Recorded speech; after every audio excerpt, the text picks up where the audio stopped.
we'll get started. I'll kick off the session here. This is officially a meeting with the Technical Advisory Committee that will be working with our engaged consultant, Cooper Robertson, on putting together a master plan for the Country Club of Woodbridge property. I'll turn it over to Scott Prudhomme, who I've asked to lead this group. But beforehand, I just wanted to make a couple of comments. First of all, I'd like to thank the members who are here. And I realize this is the middle of the day. Everyone's got jobs and other responsibilities, and those of us who even are retired have certainly other things that we can do. I'm astounded and I'm amazed and I'm so pleased that Woodbridge has the quality of individuals that they do here in town who are willing to give up their time to the degree they are. In this case, these folks are parts of other commissions that require that they be at places at night, and they've taken this on as well, understanding that this is a very important matter here in town. And to that end, what I will introduce this by saying is that this is less about our personal agendas. This is less about what we're looking for from a personal standpoint. This is for us to provide input and in terms of what our areas of expertise and what our commissions represent. It's not a development versus conservation things. What we want to do at the Country Club, and I've always indicated, a number of us always, it's a big property, there's a lot we could do with it. But it's really not a matter of it being a big property. What's really important for us to consider is that we ourselves are the ones who can make a decision as to what we do with this property. And it could be so much better than what it is right now. And as beautiful and as wonderful an asset as it is to the town as it exists today, it could be so much more. And what we're here to do is to try to help our consultants give us a plan to make it that. And so it's really important that we set ourselves up for success by understanding that we need to listen and we need to consider all of the information. And the consultants themselves, for the folks in the public and for the folks who are listening, is please do your research on them. We've hired them very specifically because of what they're able to do for us. And we're taking an approach that we've not taken in the past. In every situation in the past, and believe me, there have been many efforts to do something at the Country Club. No less than 15 different proposals have been considered to some degree or another. So it's not as if we haven't tried to do things, but we've never taken this approach. We've never taken an approach where we've said somebody who's professional, who's done this in many different places and who understands the different communities and the different priorities for communities to come in and help us, sometimes in some way thinking, get out of our own way and let some things happen. And that's what we're here to do, and this is officially kicking it off, so I appreciate the involvement and the participation of everyone who's here. And this is a working session. So to that end, please keep that in mind because this is specifically for us to get things started here. So with that, I'll turn this over to Mike Aziz from Cooper Robertson and Brad Barnett from Cooper Robertson, and we'll get things going. So thank you very much. No, we can jump right in. I don't know if we want to do introductions. That would be great. On the that TAC would be great. To start. I'll go first. I'm Scott Prudhomme. I'm the chair of the EDC. Economic Development Commission here in Woodbridge. Hi, I apologize for being late. My name is Nicole Donzello. I'm the chair on the Commission on Use of Publicly Owned Property. Brad Barnett with Cooper Robertson, part of the consultant team. Christina Holland. I'm the vice chair of the Agricultural Commission. I'm Sheila McGrevin, member of the Board of Selectmen, and I think we have to make an official notice. We don't have a quorum for the Board of Selectmen meeting, so there is no, the Board of Selectmen meeting is canceled. And at this point in time, this is a TAC meeting. Thank you, Sheila.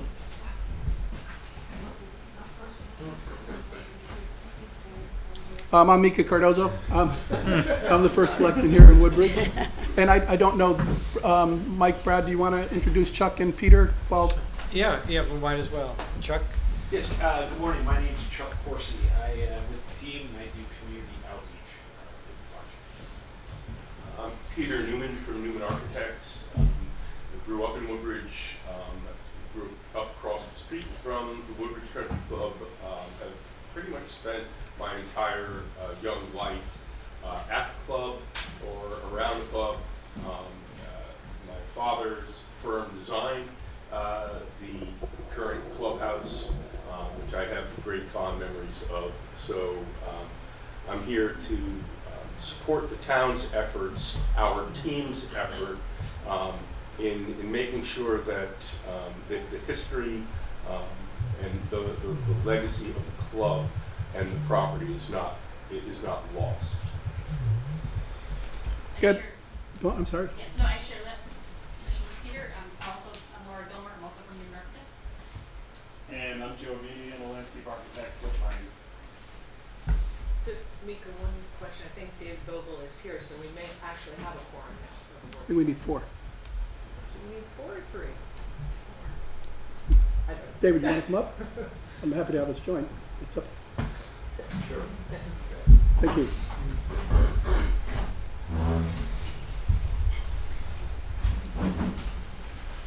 I'm Mika Cardozo, First Selectman of Woodbridge, and very happy to get this thing going. Looking forward to this process. Tony Genovese, Finance Director and Administrative Officer. Karen Crosby, Assistant Administrative Officer. Tom Kennefic, Co-Chair of Sustainability Committee. Pat Madden, Vice Chair of the Human Services Commission. Kathy Hunter, I chair the Housing Committee. Sharon DeCott, co-chair of the Conservation Commission. And I'm Mike Aziz, partner with Cooper Robertson. Let me just start by seconding our appreciation for this great turnout in the morning on a weekday. I think it, to us, it really signals how important not just the outcome of this project will be, but the process itself. We're here to hear from you, to listen to you, to learn from the TAC members throughout this process. One of the mantras at our firm is listen first, then design. And we take that to heart. And on this project, I think it's going to be a key to success. Mika referenced 15 or so proposals have been put forward for this project, for this study area over the years. There's a lot to learn from those. We'll build from it, but we really come in with no preconceptions about where this process is going to end up. And we're going to use the TAC, we're going to use all of our engagement with the community, stakeholders, the Board of Selectmen, others, and others that we engage here to inform what we do in real and tangible ways and report that back to the community. So we appreciate all the great work that's been done and thinking, and we're gonna build on that. Just a note about the agenda for this morning. We had intended to start this with a walking tour of the site. On Monday, the forecast looked a lot worse than maybe what it is right now, but you never know. We will try to find a time to get back out and walk the site with the TAC and community members early in this process. We want to be able to see it through your eyes. Just in terms of the of logistics, we'll start with a brief project overview that lays out the basics for the project, scope, schedule, goals, etc. And then we really want to turn it to the TAC members and hear from you and get your feedback on the type of work that your commissions and committees have been doing. There will be lunch brought in around noon, as I understand. We'll treat that as a working lunch, just to make best use of our time. Yes? Is there anyone that is coming in over the airwaves and is not physically here? Not that we are aware of. We did put out an invitation for WebEx, but we didn't receive any responses for that. So Nick, I think, is confirming that no one has signed in over the airwaves. Let's just go through the project overview. Just to expand on the introduction to Cooper Robertson, we are a design and planning firm, architecture and planning firm based in New York City in Lower Manhattan. We have been in the business of helping communities plan for the future for the last 45 years.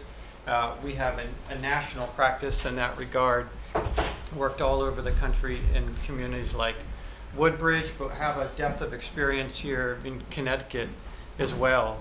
You can see on the screen here the recent work that we did in Middletown, Connecticut, with some of the team members that we have involved in this project as well. I led that work over about 2 years, from 2021 on, and Middletown has found great success in its early implementation. They received about $14 million and state grants within the first 2 months of publishing the plan, and have started on phase 1 remediation and site work already, bringing some sites out to RFP, working on creating over 50 acres of public open space and trails along the riverfront.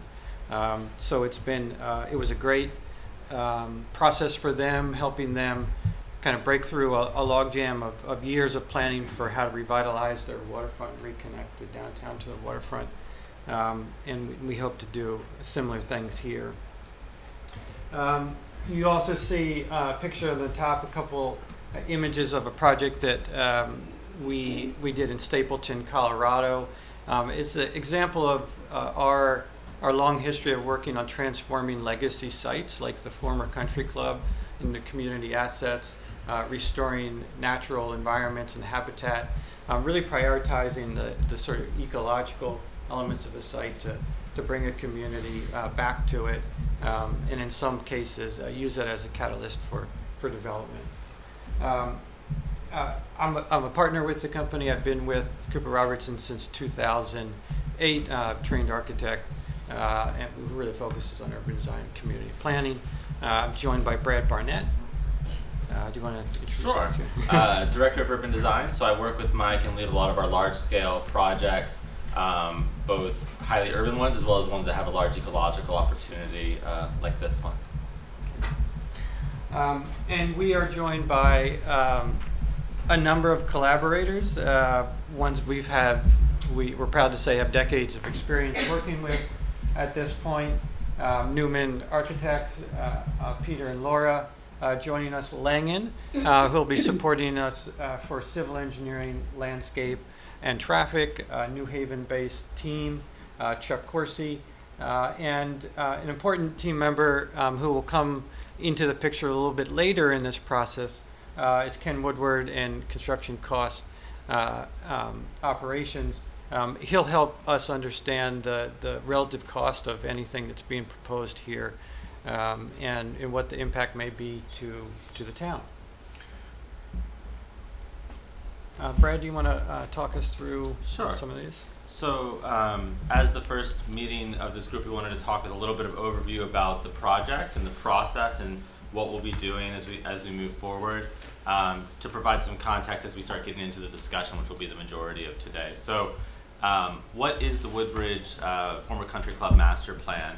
I think it's important, based on some of the comments that Mika made to begin with and Mike, that we see this as both certainly a planning effort, but also a process for how we get to that plan. So it will be a process to establish a vision for the site, one that we don't come with preconceptions about. And through that process, as you'll see in the engagement framework that we'll talk about in a moment, we'll be looking to bring together multiple perspectives to really understand from lots of different points of view what the opportunities are. We'll also be providing multiple opportunities to provide feedback. Welcome. No worries, come on up. I'm drawing attention. No problem. No, nobody knows. And then in addition to providing multiple opportunities, we'll also hopefully provide a clear process for decision making.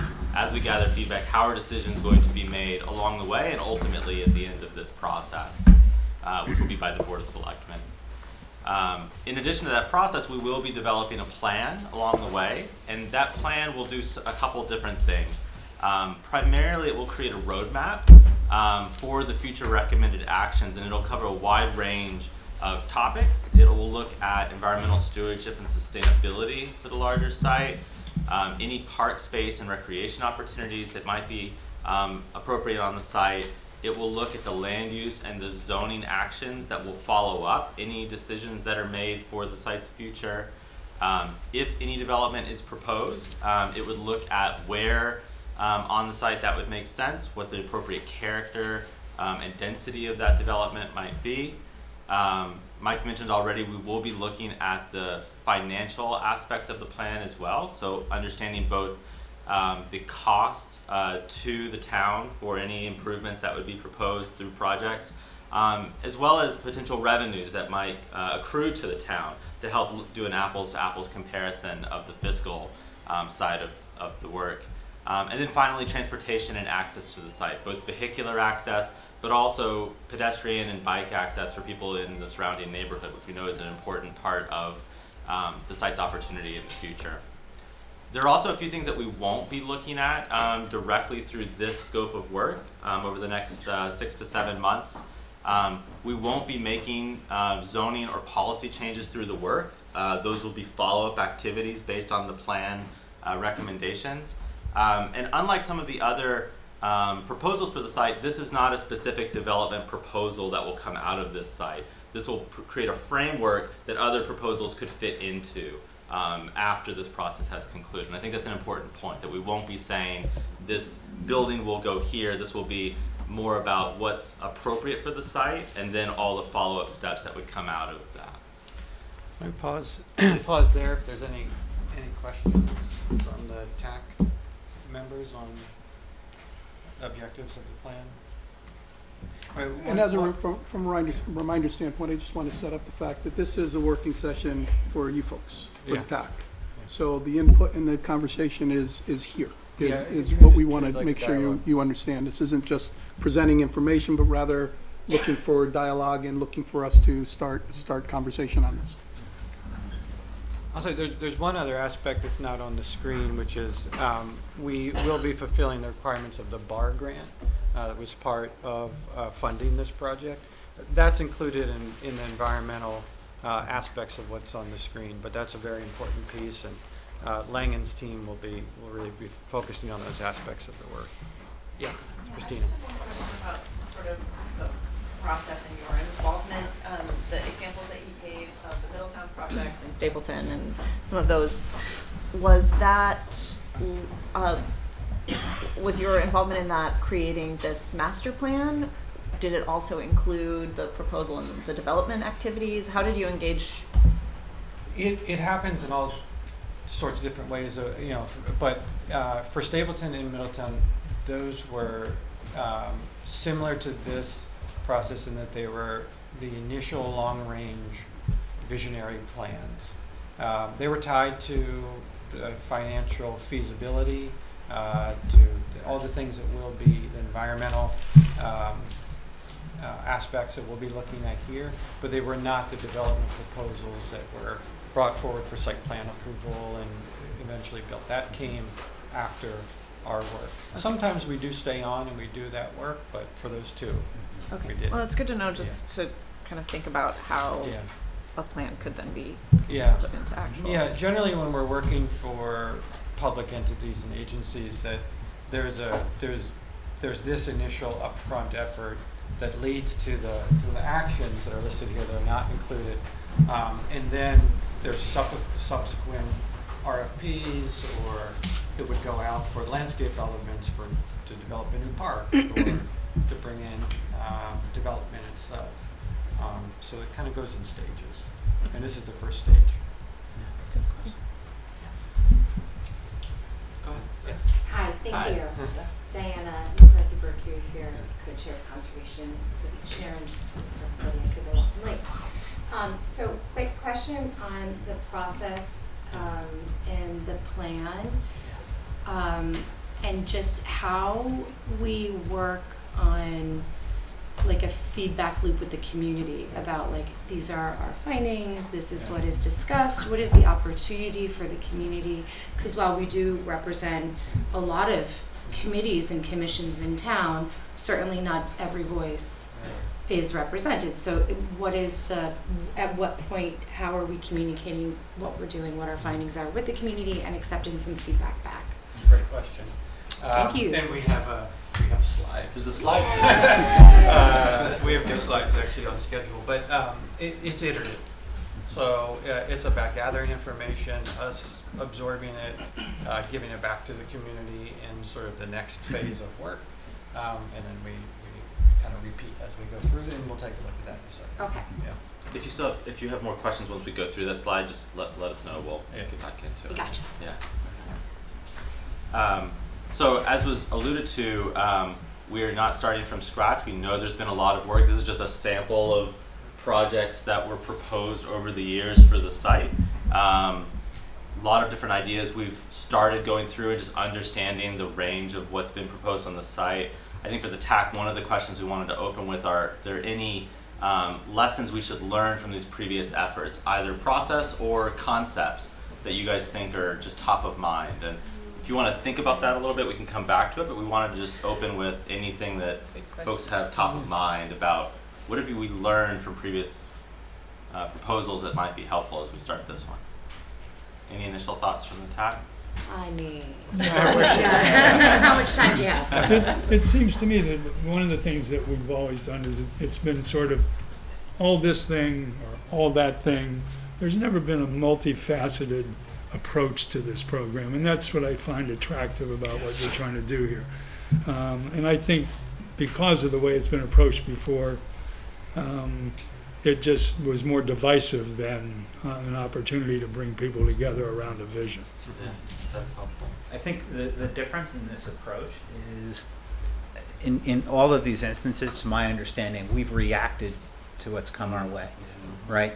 And it's sort of been, here's what it is on a piece of paper, take it, not necessarily take it or leave it, but really not being intentional from Woodbridge's standpoint in terms of what we want to do with the property, which is what I love about this approach.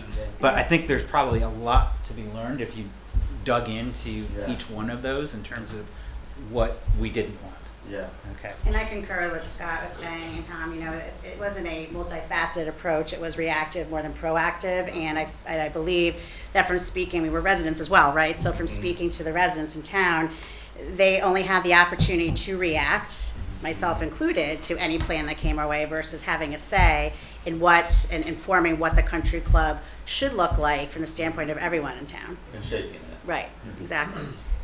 I think that people have seriously, I'm on the Conservation Commission, so this would be my perspective likely, but that people who have initiated the development have seriously underestimated the importance of open space to the people in the community and haven't really taken that as seriously, and they failed after spending hundreds of thousands of dollars, and I'd really like to not see that happen again. Yeah. And so I think we need to include those people because they hold a large number of people, as I imagine some of these people who are here today are the people who are going to mobilize hundreds of people to fight this unless we get their acknowledgement and really work with them. So I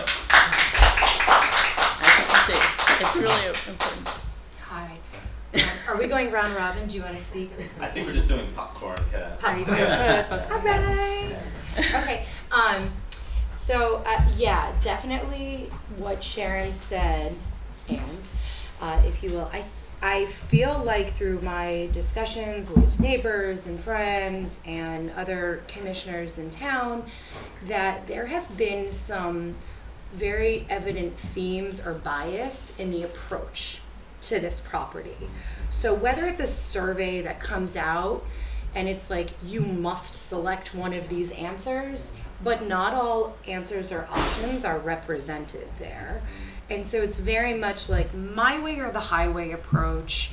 We are doing this, the town wants this, and I don't feel like it's a very inclusive process. I feel like this approach is slightly more inclusive, but I feel like there has been a desire for conservation of natural resources of this property for so long, and that continues to fall on deaf ears.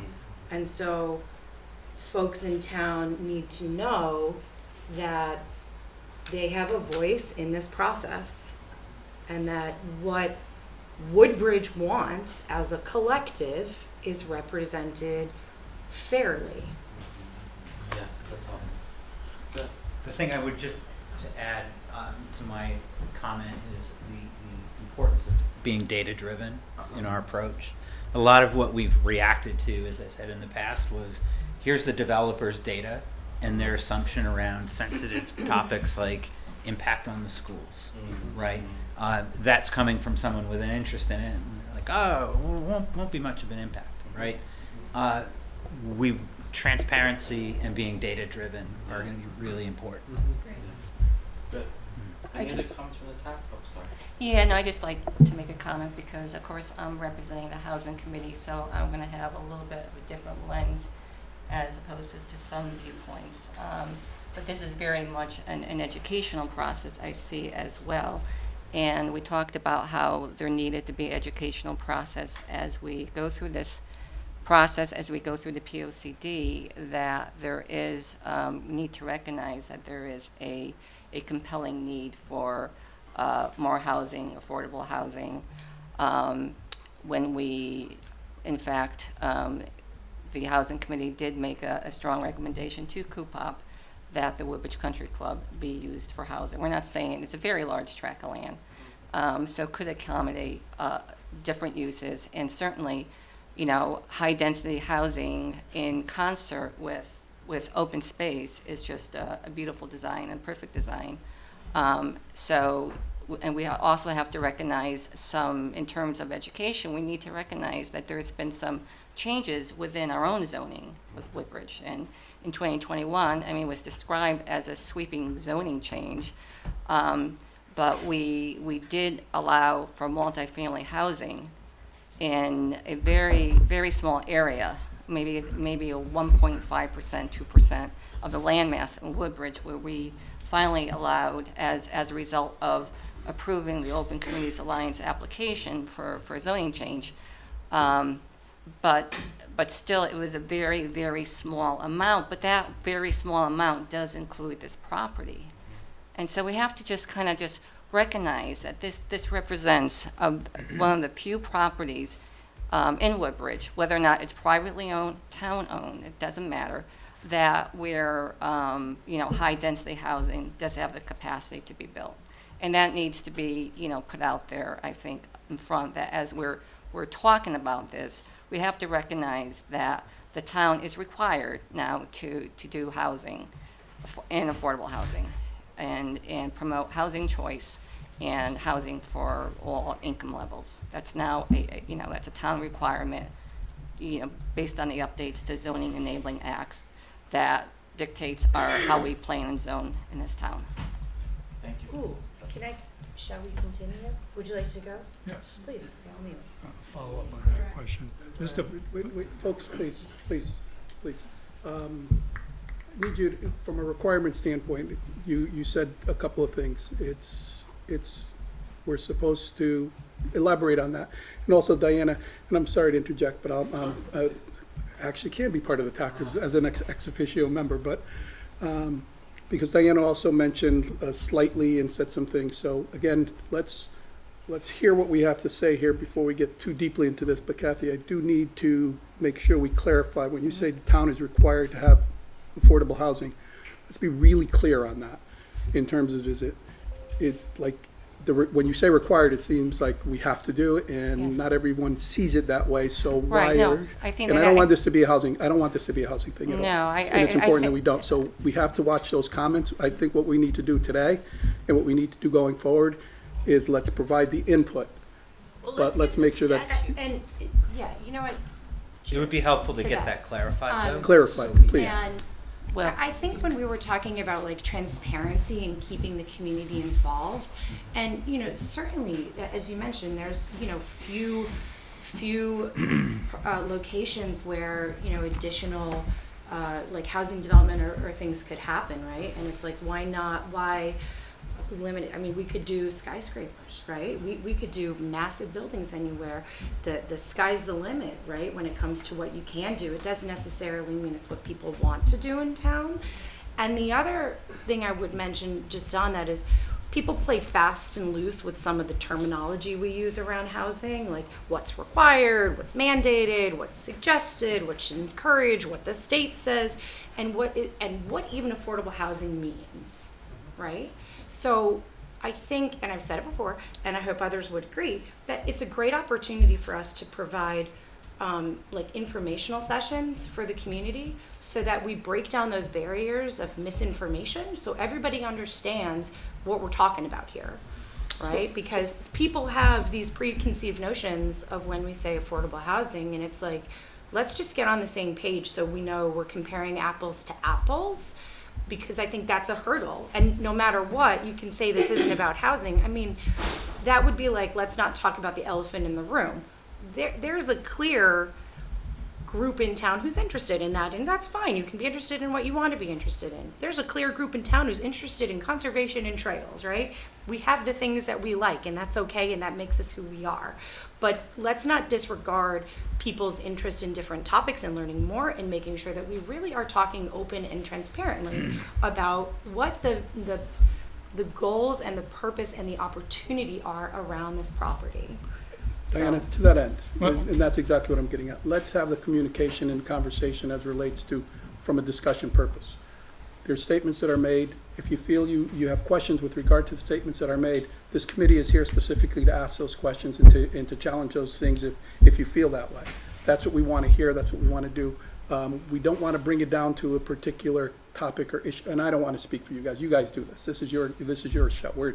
That's why we hired you. Yeah, So, please. go on. So, I was just gonna say, I think we have actually programmed into the agenda to go through topic by topic and sort of give priorities and understand from your committee's perspective where the priorities are. So I think there was one more comment, hopefully, about previous plans, lessons learned. Well, it's sort of, yeah, part of it's on the housing theme.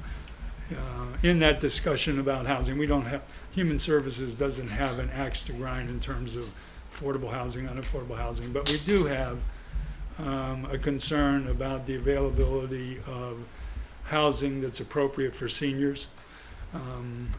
It's one of the fastest growing pieces of the population. It represents close to 40% of the population in town. And there's lots of conversation about the fact that smaller houses or things more appropriate for seniors in terms of ability to keep them up, ability to have social interaction with your neighbors, which is difficult to do in our current zoning arrangement, walking trails, bicycle trails, things that help them with their fitness, not get lost in the conversation over affordability and other things. Yeah, thank you for that. Yeah. Can we just, on the requirement though, Kathy, because I think that's important for Yeah, everybody no, to understand. Yes, absolutely. You know, as a consideration. Right. There is a requirement. This came in as part of Public Act 21-29 that updated the Zoning Enabling Act. And the Zoning Enabling Act is because we get our powers from the state. So they updated that to require to make the affordable housing more of a requirement within the regulations, that when you're doing your regulations, you have to, and I don't have the exact statute, but it does talk about promoting housing choice, diversity, having housing for people of low income, and fomenting the Fair Housing Act. So there's a number of regulations that came in to make the need for affordable housing stronger in terms of the zoning regulations. And that has in fact been incorporated now into our zoning regulations. We had a update to our zoning regulations, and we did put those themes in there, in those regulations in there, to reflect the fact that we are going to work towards that end. Well, we And can talk more about that. reading that, Yeah. so right here is an example of like fast and loose with words. Let's get it. The Zoning Enabling Act in Connecticut allows municipalities, not mandates or requires, allows municipalities to regulate the size, house, and density of buildings, lot size, open spaces. It was signed into law. It allows, we are creatures of the state.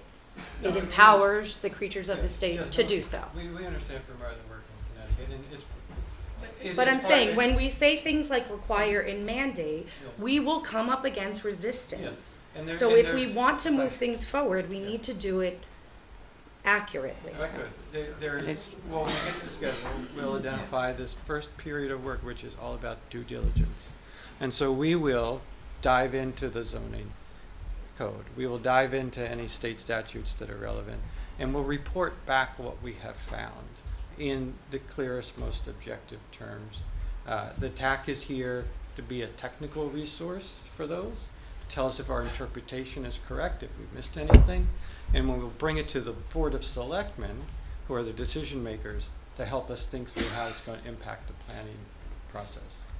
That's the Can I just ask one process. question? I like the idea of having some definitions that all of us could get up to speed with so that we're all talking on the same page, because I personally am not very involved in housing, so I don't Yes. understand it, or low income, or, so if we had a sheet, and if we had a sheet we could give to the public so they were informed, I think that Yeah. aspect of education is, Chuck's he's nodding. is smiling now Great. because we are actually developing an That would be great, FAQ and not like document for 10 this. pages, but just. No, we're going to have a concise That'd be FAQ great, 'cause- document that'll be and then used we'd have across a all the common stakeholders. language. Exactly. Baseline, this first part of the process is all about establishing baseline, level of information, baseline in a lot of different ways. But the first thing is, are we all using the same terminology in the same way? Are we all clear about what this process is and what it is not going to result in? Okay, so that's what we're trying to go through. A lot of lessons learned, thank you. So project goals, so kind of zooming back out again, we're going to talk through the schedule. We'll get to the engagement approach, the feedback loops that Mike talked about next.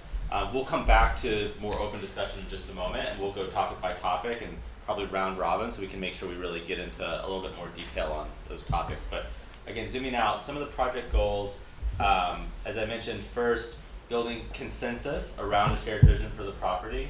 What is a future that that can move forward with buy-in from the community?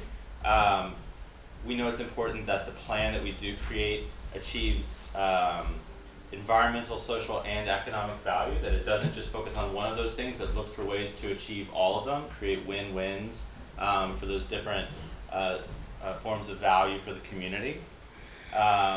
Scott's point about data, that we use data to support decision making. The data won't make the decision for us, but it can be really important for helping us make decisions about comparing apples to apples and understanding trade-offs across different measures. And Brad, and that ties back into number 2, because the data will help us define value in the most objective terms. So we're going to try to do that in ecological terms, if development is proposed in dollars. But we're going to use the data to really be a definition point for this process.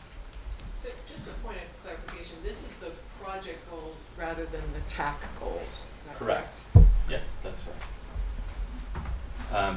And then finally, to your question earlier about kind of the phases of the work, we'll be looking both at the long-term implementation, what would the full realization of the plan look like and what would it take to get there, but we will also look at near-term quick win opportunities. If there's an open space opportunity, what is the opportunity to realize some of that in the next 18 to 24 months? What are some opportunities to phase improvements to the site so that we can realize progress on some things sooner rather than later? So we'll think about implementation on a time scale and a phasing plan as well.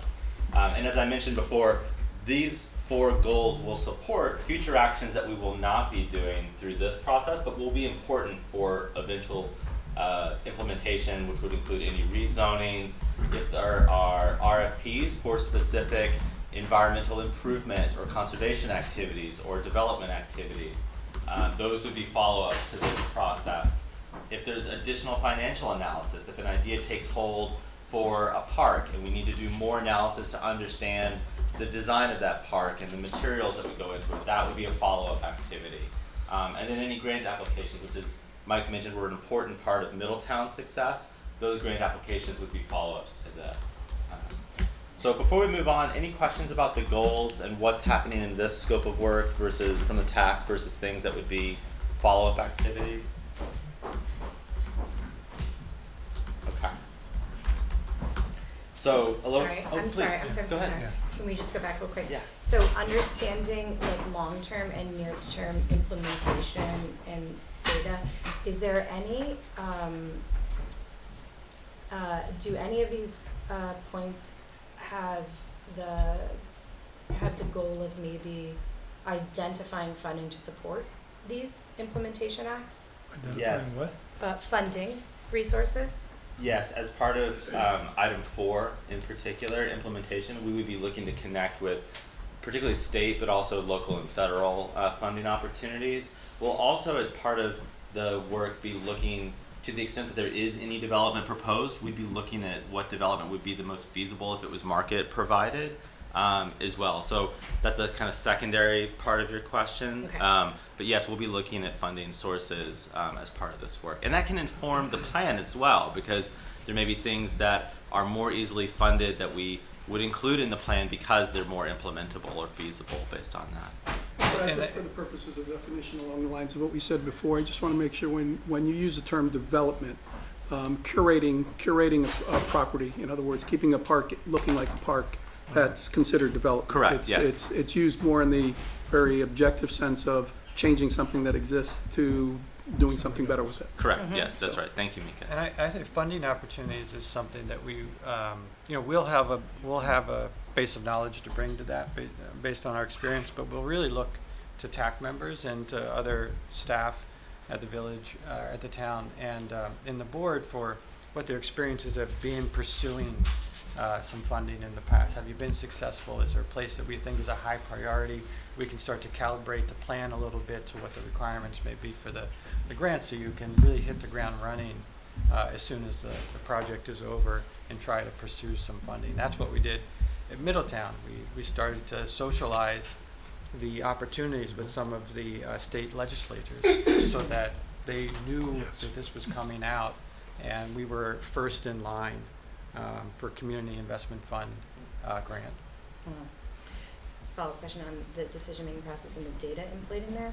So are we talking about data that is just sort of collected within the town through our surveys and our information, or are we looking at, like, SCBC, like, environmental value for the community? Yeah. Are we evaluating, like, the, We do have climate, like future climate impacts going down one trajectory or another? We've started to make a list that we'll share, which is how we're going to try to measure data points across the different aspects of the project. We start with a long list on environmental.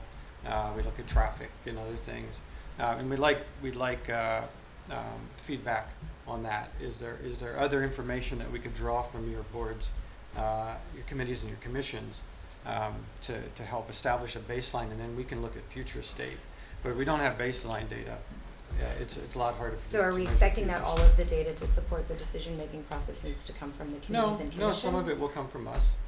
We'll do our own, some observational data from doing site walks and site tours. Some will be desktop data, as we call it, with AutoCAD and the drawings. We'll have lots of different ways to gather it, but we'd love to supplement it with anything that you have, if you do have it. Thank you.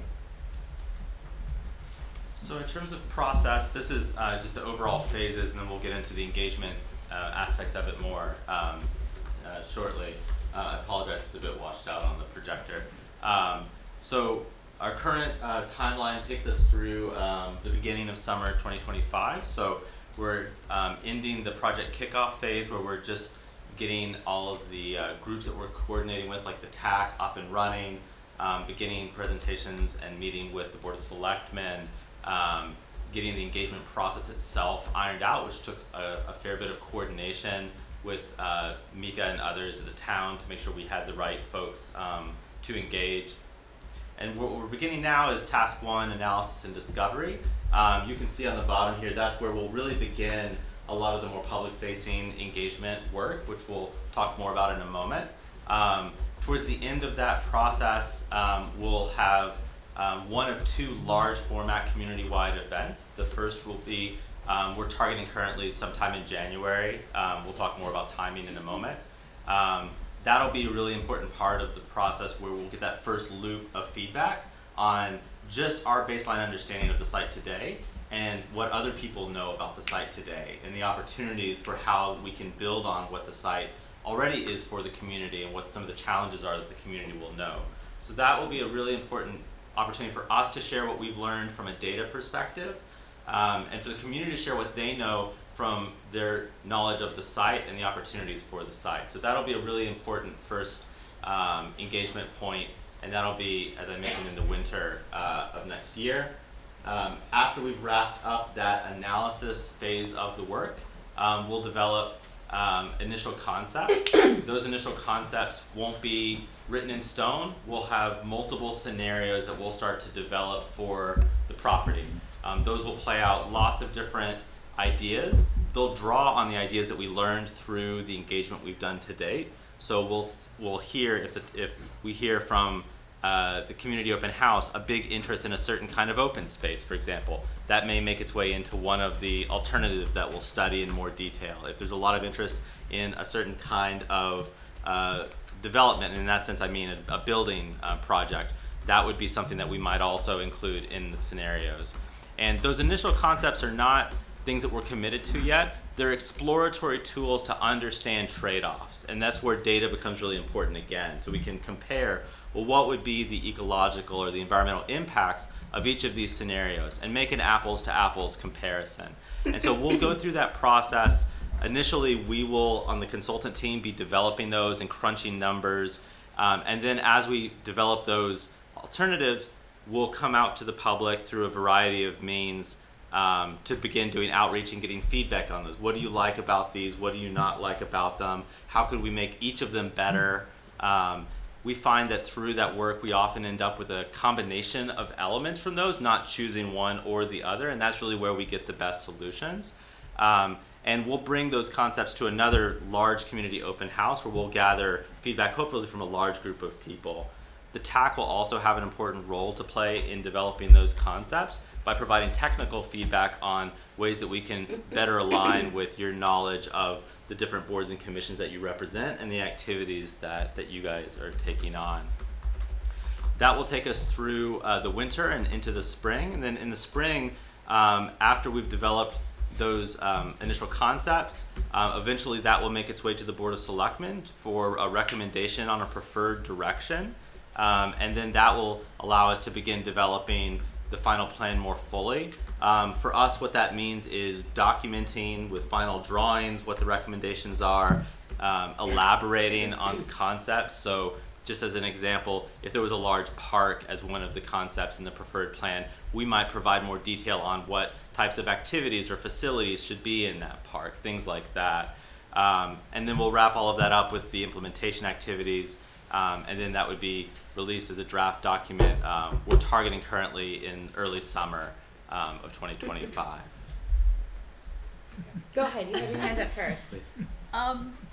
What I notice here is by the time that there's two community involvement major moments, but two things that concern me about it is that I think that little green dot should be moved more towards the middle of it so that when we get that feedback, we're not at the end of the analysis and discovery. And when we get that feedback, we're not at the end of the initial concepts, because that's, again, a way to disengage the people who are the public. And I think they need to be more in the 2/3 through beforehand. So that's one thing.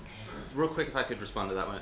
I think you'll be happy to see when I show the detailed schedule that is how it's structured. The graphic's a bit misleading in that sense, but great. By having the first community open house in January, that will give us a full 4 to 6 weeks after that to refine the analysis and move forward. And the other thing is that there's some very organized, very involved volunteers, other than those of us on the commission, who put a lot of time into this town.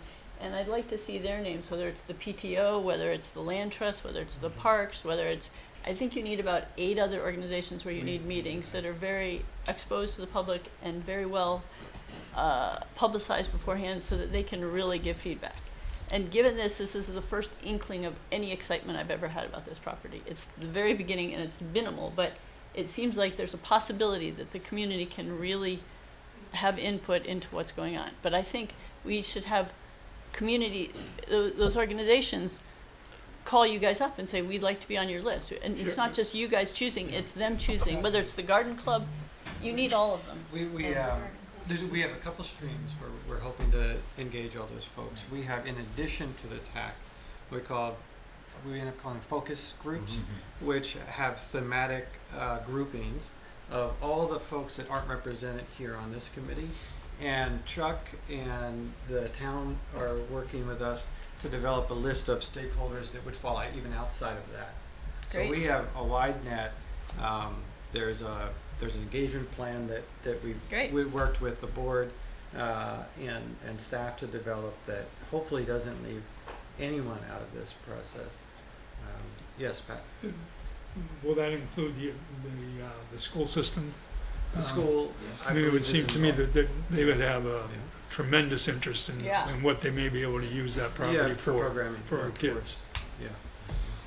Go ahead. I think you had you and then. Yeah, I had 2 questions. Now I have 3 based on what you said. Sorry, Nicole. Killing me, Diane. I'm sorry. I'm curious like a cat. So you said you have a process to make sure that everybody who's not at this table, Yeah, we'll show you. all. a list. Okay, so you're confident in saying all of the members of town who I'm wish to be a confident part saying of. that there's an opportunity for everyone in the Okay, community. cool. Next question I had is that I see there's 2 community open houses. And the last time we had an open house, well, I did think the turnout was great. And some of the activities were fun that you guys had, like drawing on the map and stuff. That was a cute activity you came up with.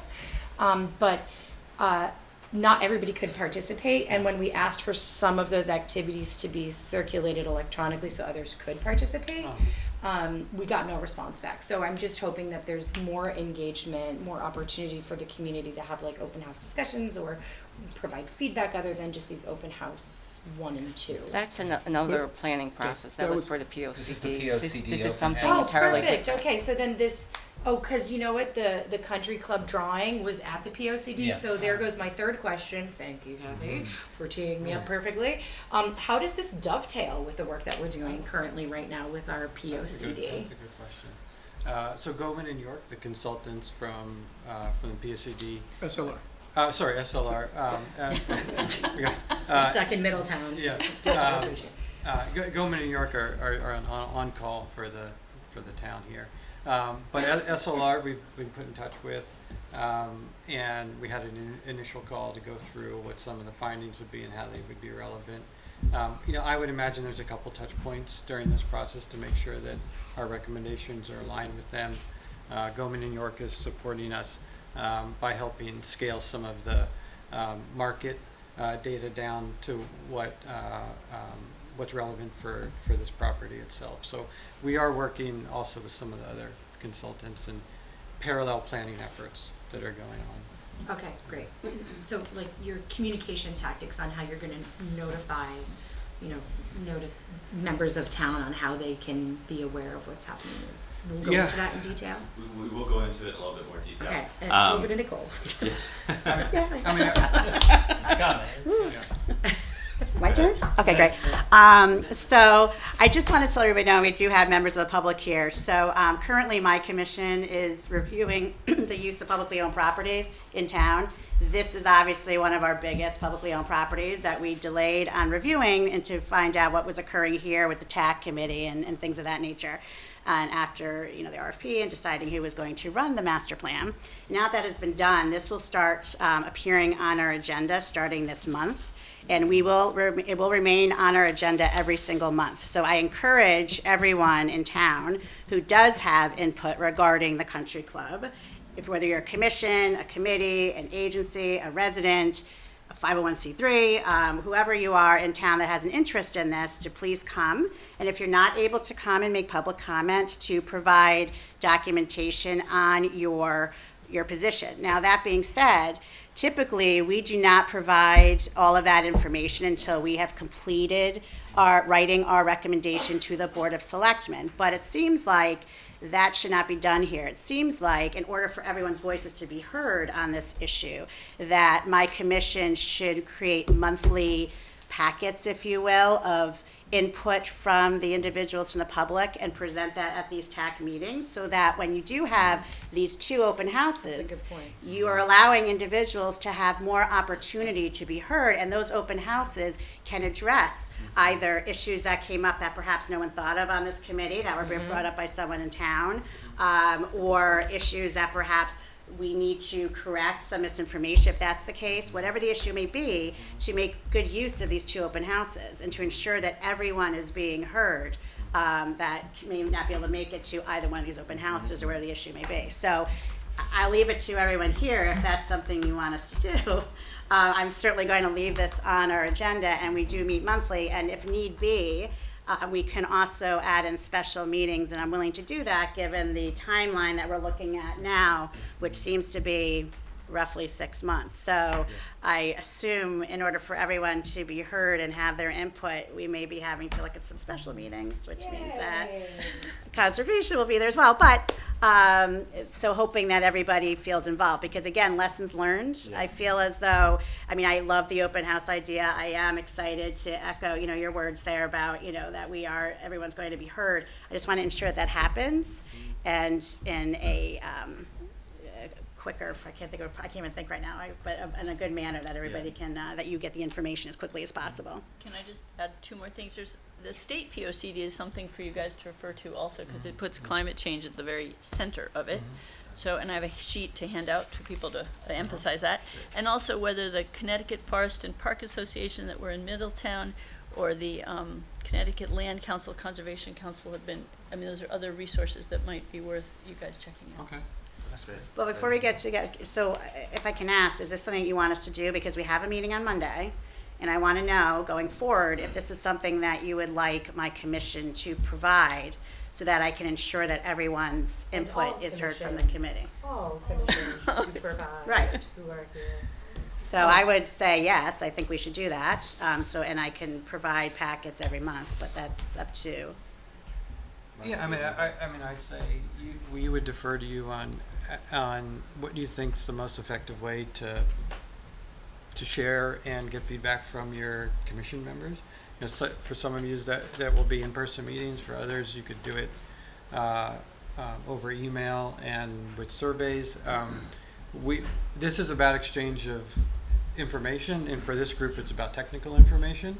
That's really what we're looking to the TAC for. We have the Board of Selectmen, which we'll be meeting with monthly, who will be guiding our work and be the decision maker. So it's about flow of information.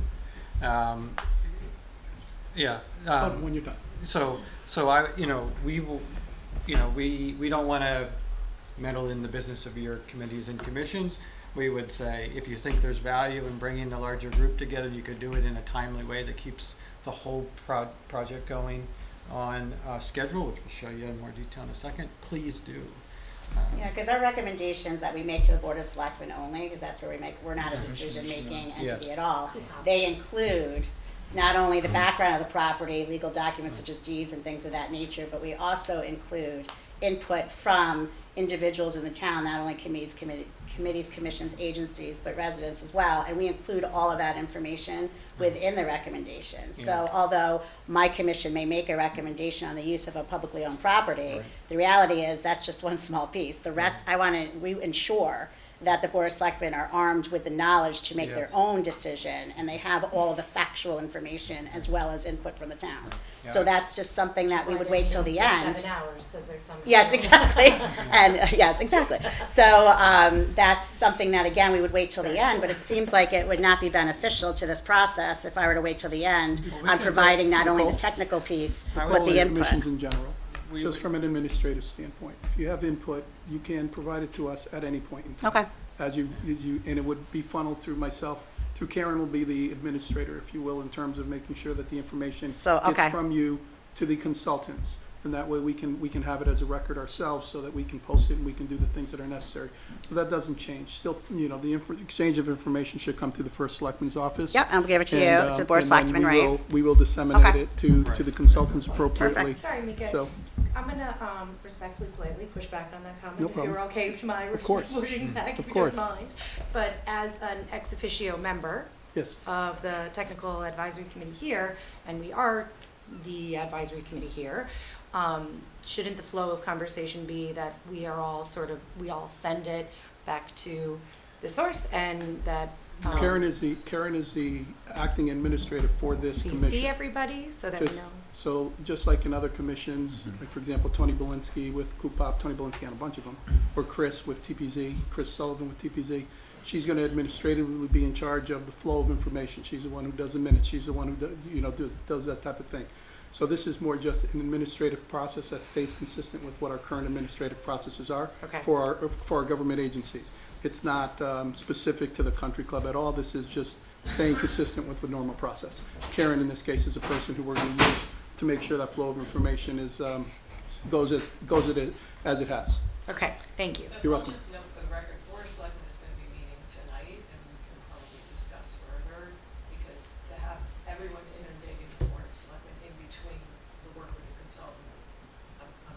You want 8-hour meetings now. No, let's be clear No, now, 6. only in the sense of, what we're talking about is, like Nicole mentioned, if they have a discussion at their meeting, and they say, there's a group that we're not sure is represented, and we'd like them to be represented, and they would like to input that now so as to allow us to take advantage of that, rather than waiting until next month's meeting or till the Board of Selectmen is concerned, they would send that through the Board of Selectmen, or through the Selectmen's office, so that we can get it to them, so they can actively, if they have time and there's an opportunity, they can reach out. That's part of public outreach. Board of Selectmen isn't defining who they meet with and do that type of thing. So all I'm talking about in this case is the flow of information. I just wouldn't want the public to think they have to go to all the group up meetings, all the TAC meetings, all the boards. No. No, I indicated that they could submit written form if they're not able to make it to our meeting. It's just as important that their thoughts are heard and positions are heard, so that this committee is aware of the public's Correct. needs and wants before we go to a community open house. And to my way of thinking, it's important that Chuck's aware. Yes. Chuck's got a meeting set up with stakeholders, Right. and he can add another stakeholder. Well, from an efficiency standpoint, let's make it happen, Sorry. please. He's engaged. He was introduced He's before. doing the engagement. It's all right. Please, Chuck, please. Show up on time. Please. Fine. I don't care. I'm sitting at the kids' table here. I Couldn't resist. I think, Karen, you can send everybody on the commission my cell phone and my email address. I want to meet with all of you and your members. My job, I have the fun part of this whole process. I get to go out and listen. I don't have to, I'm not telling people, I'm not trying to sell anybody on anything. I'm listening. And I can only do my job if I'm able to talk to all of you, more importantly, all of your members, all of the volunteers. Another audience that hasn't been talked about are the neighbors. I mean, I'm gonna spend a lot of time with neighbors of the property. Start right there.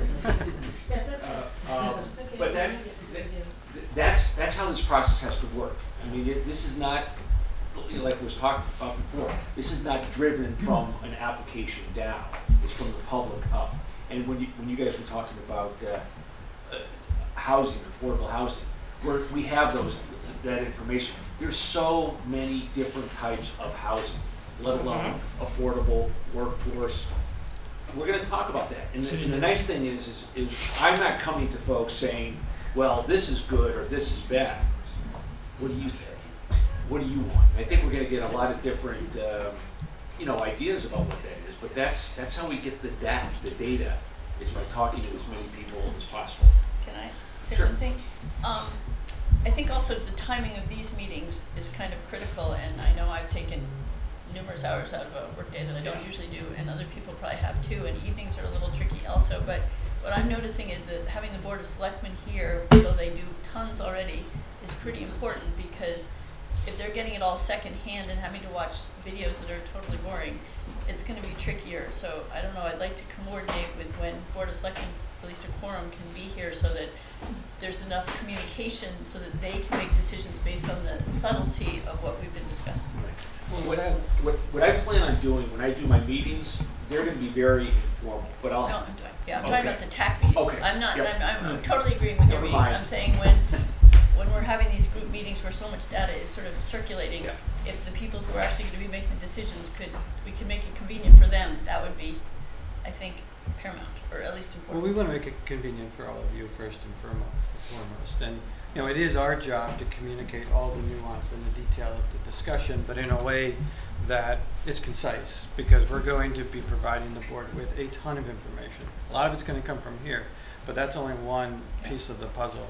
So I'd say, rely on us to be able to interpret and synthesize everything we hear here and bring it to the board. For this process to move swiftly and be done by the time school's out, we need to have, you need to be able to rely on us to do that through the process.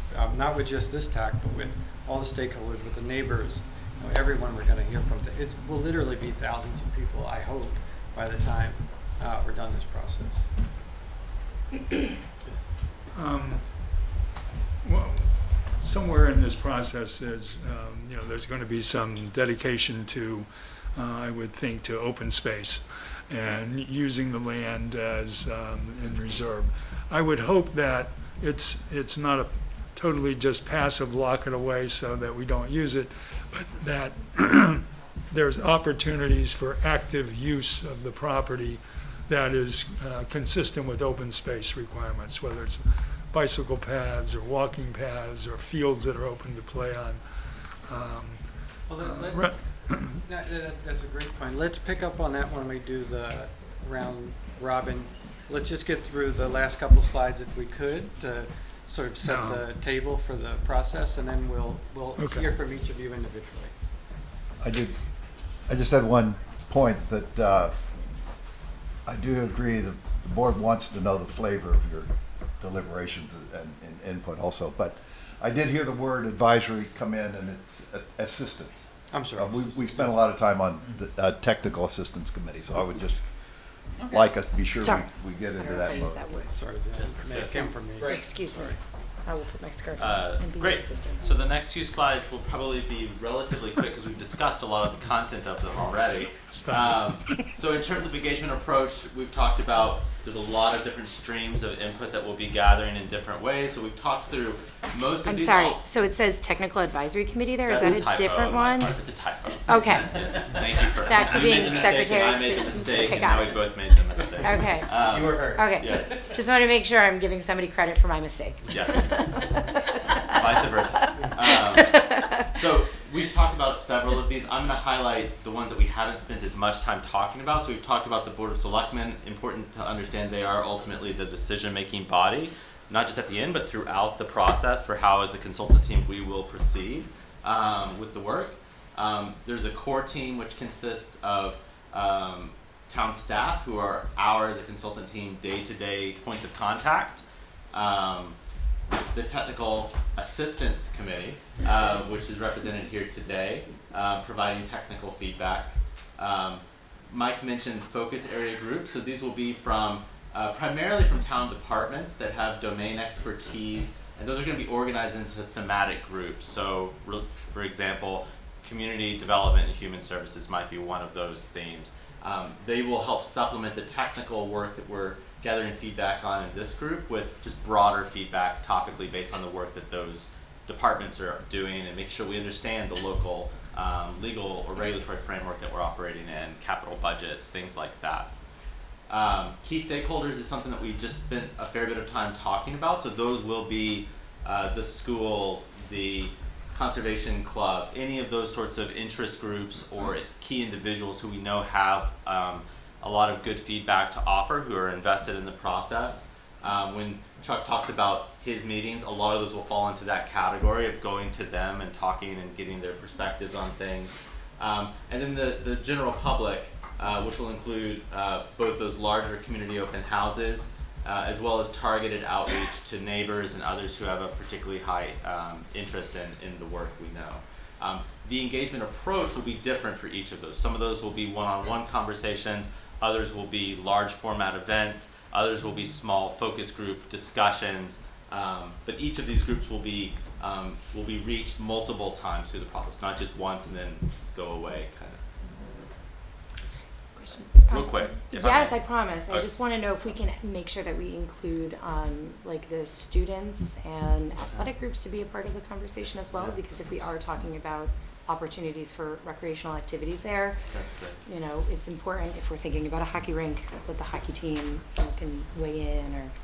On that topic, one thing that Chuck's working on right now actually is developing going from these categories of stakeholders to specific names and getting contact info and starting that process. So if there are specific folks, as we develop that draft, I'm sure we'll circulate it. If you have ideas for folks we should add to it, that would be feedback we welcome. It is a living document. I mean, Yeah. with every meeting that I have, I find new people to talk to. So it's not like, January 1st, we're going to have a list of people we're going to reach out to. It's not going to change. It's always open to new folks. So this is a dashboard that we will keep up to date. So it's very early days, but as we go through those, we will keep updating this group, the Board of Selectmen, on who have we spoken with, so that there's an understanding along the way of how things are going. Just in the next 2 months, some of those things that we are scheduling currently would be that first focus group meeting. I mentioned Community Open House #1. Chuck is working on developing an outreach list of neighbors to do interviews with to get their feedback. And then, of course, we have Board of Selectmen meetings in January as well.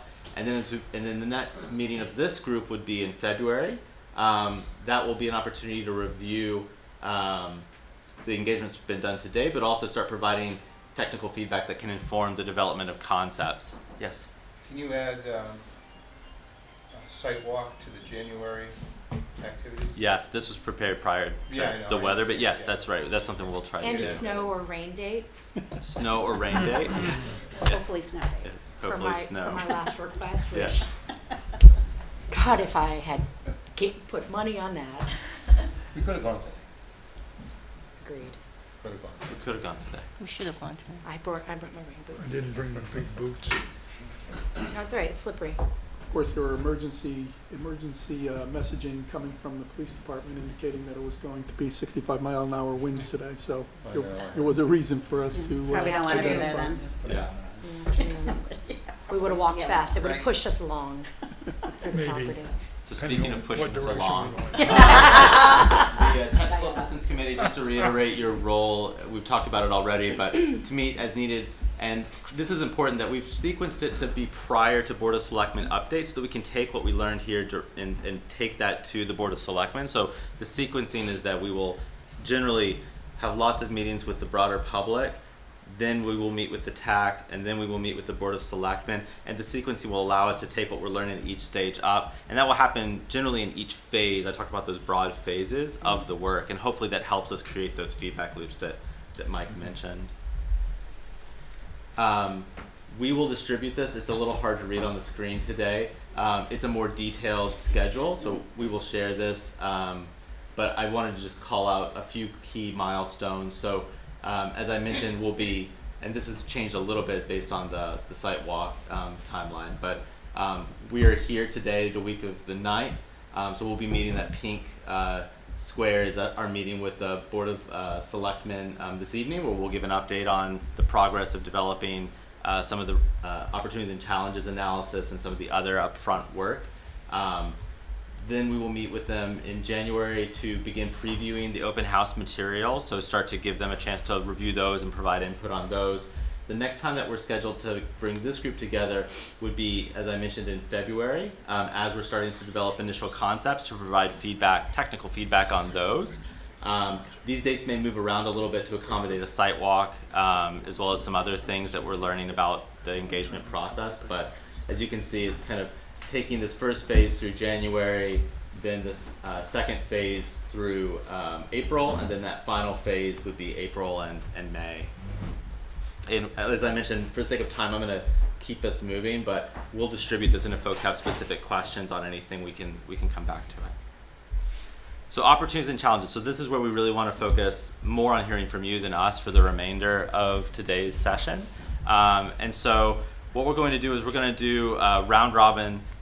For each of you, we'd like you to tell us, based on the board or commission or committee that you represent, what are you doing in your respective group that you think might be relevant for this site and study? So you mentioned the work that you guys are doing on public sites. That's incredibly helpful for us as a consultant team to understand. So tell us that, and then also, are there others that you know of through your work on that board or commission that are stakeholders we should engage? So you mentioned the students. If there's a particular organization that works in your sphere of knowledge, if you could let us know that, that will help us as we're building the engagement list. So we'll go kind of just round robin, and Mike and I will be taking notes. And then just a preview, after that we'll start actually going topic area by topic area and asking you what are some of your priorities that you see as really important things to focus on. So we can get into more of the housing nuances, conservation nuances, and so on. So That Can we have, like, 2 actually, I minutes to just collect feel our like this thoughts? might be a really good time, particularly if one person's speaking. We did, because it was a lunch session, have sandwiches or something in the break room there. If we can literally, if we're good enough to take like 5, Yeah, maybe we'll take 10 5. minutes at the most. Great, it Absolutely. gives us Grab time something for you there, to come catch your back in breath. here so we can continue with our discussion. And while one person's talking, everybody else can eat. That sounds great. Yeah, let's take 5 and then we'll reconvene with food. Thank you. Great. Coffee? So it's, I think everybody here knows where that room is, the staff break room over there is. It's on.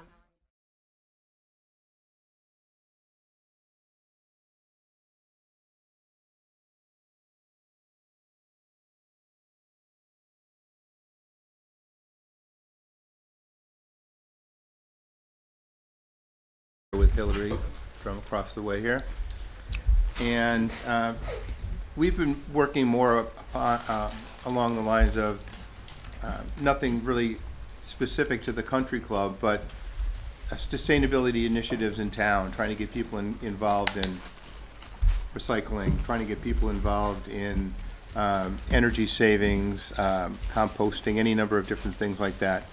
So our interest is really in maintaining the property as much open space as we can, right, without biasing it with what we may or may not see down the road, but sustainability from the perspective of pollinator pathways or hiking trails, areas where people can enjoy the property, right? Well, let's focus on the work that you've been doing. If you haven't been doing work on the property, the work that the committee has been doing in other places in the town, that's what we want to hear about. Okay, well, again, I can follow up with that when it gets around to me. And we'll come back for priorities on the site, but let's first start with the work that you've been doing that's relevant to this. That's what we want to hear about. Yeah, either way. Go ahead. So the Sustainability Committee currently is working on ways to make this town more energy sustainable, building community, shopping local, a lot of things to enhance. Sorry, can you be as specific as possible? So Okay, studies we've that had, you've done, papers we need to read. Yeah. So we're starting initiatives to increase composting, food waste diversion within town, increase recycling efforts, recycle film plastic. Otherwise, we've made Earth Day much larger to include more local farms, more local businesses, we have an educational series on energy usage and, let's see, what are the other things that have been on there? Recycling, composting. We have one this weekend on upcycling gifts and such. So we're trying to get more community engagement in ways to help decrease energy usage, increase reusing of things, and better uses of resources, as well as to take advantage of the resources of Woodbridge. And who are some of your key partners in that? The schools for education? Are there other groups that you work with? We are working with Amity High School and with Woodbridge Elementary School, and somewhat with the Bethany Middle School, though less so since it's a Bethany. We are actually also working with the Bethany Sustainability Committee to combine efforts in two towns. Also engaging with Park Association and Trust. Land Trust, Parks Association, with other some committees. of our initiatives. Okay. The library as well, we've been working a lot with, and the rec department, again, to combine our efforts. Are there any, with regards to sustainability, are there any goals that the town has established for carbon reduction of facilities, electric vehicles, anything that We're are? still working on the overall assessment to know what we can aim for. So you're working through a technical assessment now? We're working on decreasing the energy usage of the town buildings. Is there a report of existing conditions now? There is on energy on energy and CO2 based on the data that PACE has provided. Right, from the state. So there's we a have PACE. that. Sustainable CT, you have them bronze certified, so there's. Right, and we're working on recertification this year. Okay. Those are documents that we'll want to see and review. Things we could find on the web, on the They're town available. website. Yeah, I don't know where. There's some of that's available on the town website, some of it's not, but we can get it to you. Okay.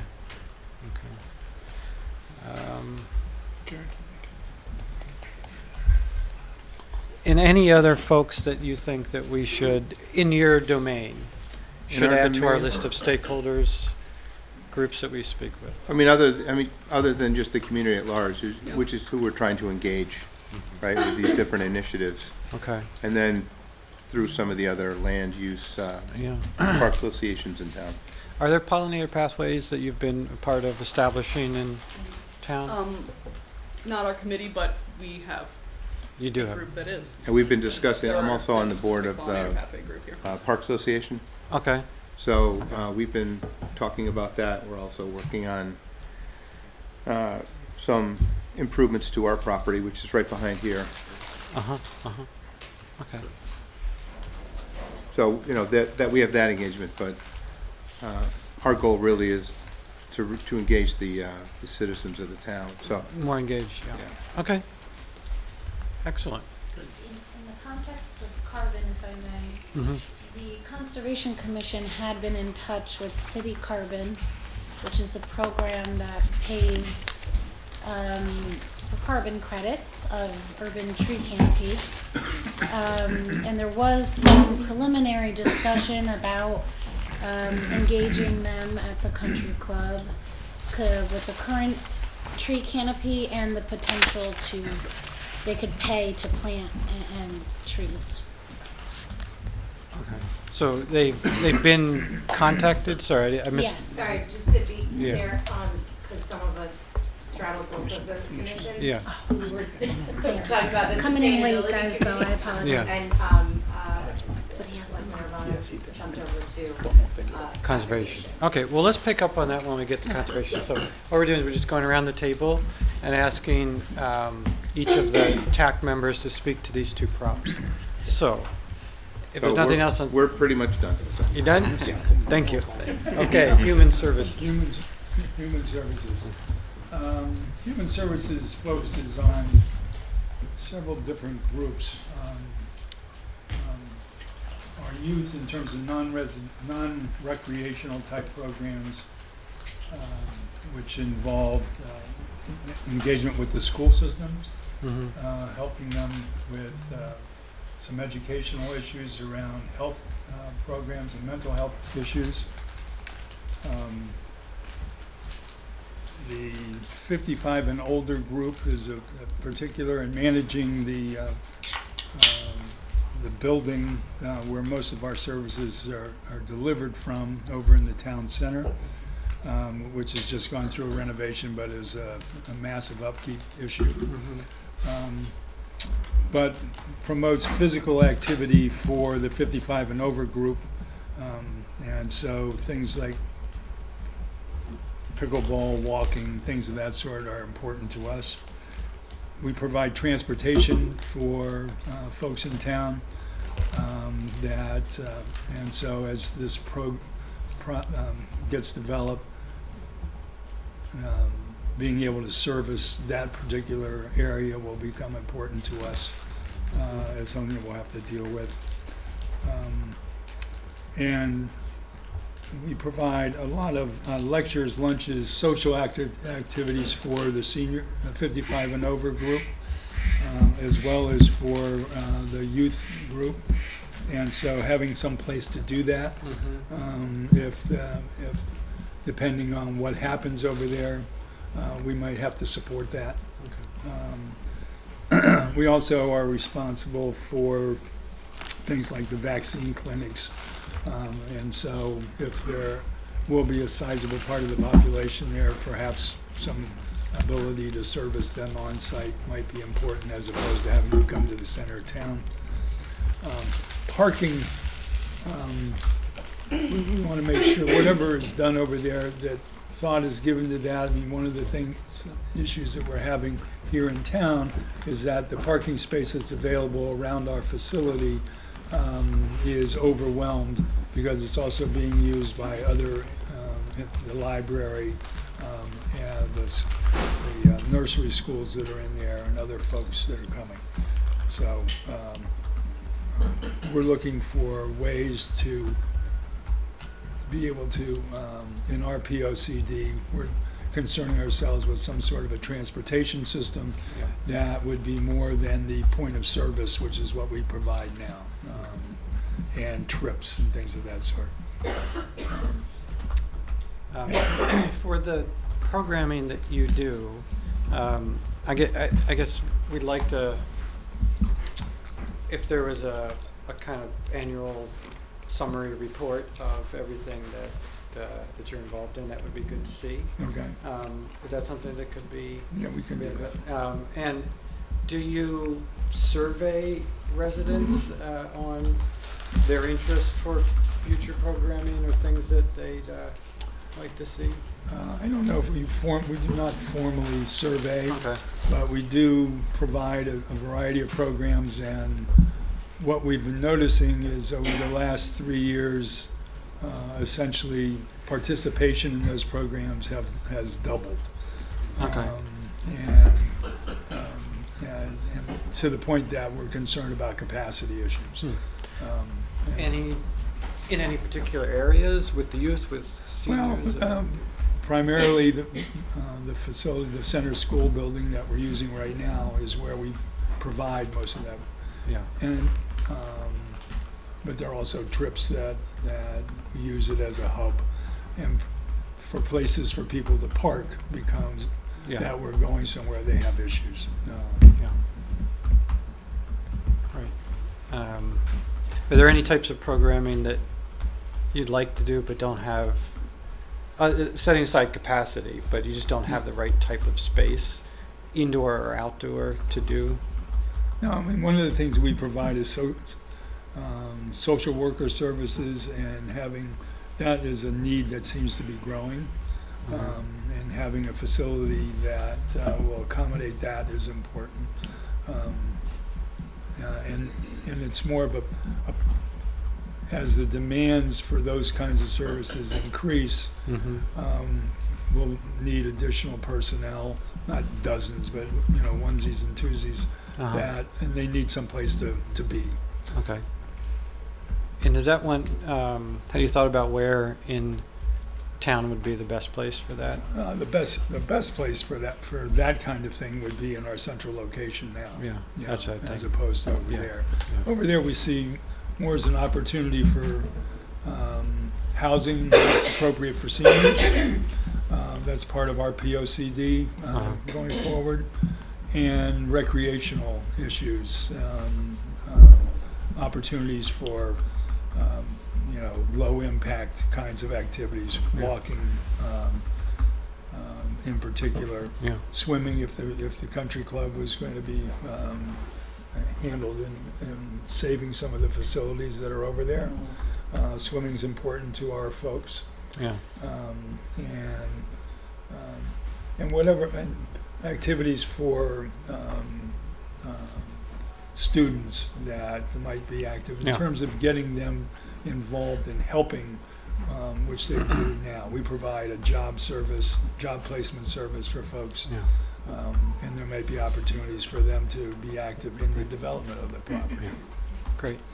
Well, I guess just to wrap it up, what we would find helpful would be a summary of the programming that takes place today, and then if you could identify the programs that are the most highly attended, or where there may be demand for more space, more programming around a certain theme, that would be good to know. Yeah, we have those readily available. Great. Conservation. I'm going to let Sharon speak, so do you want to go to Kathy first, and then I'll just add on to it? Okay. Just continue. Housing. Okay. All right, well, the Housing Committee, in terms of, just to give a background, the Housing Committee was established to implement the Affordable Housing Plan that was submitted in June 2022. So that is our charge. So within the Affordable Housing plan, there was a number of strategies that we put forth to increase the number of units of housing, affordable housing. As I said before, Woodbridge has a serious lack of affordable housing. We're at I think 1.1% of affordable housing. Maybe it's 1.12.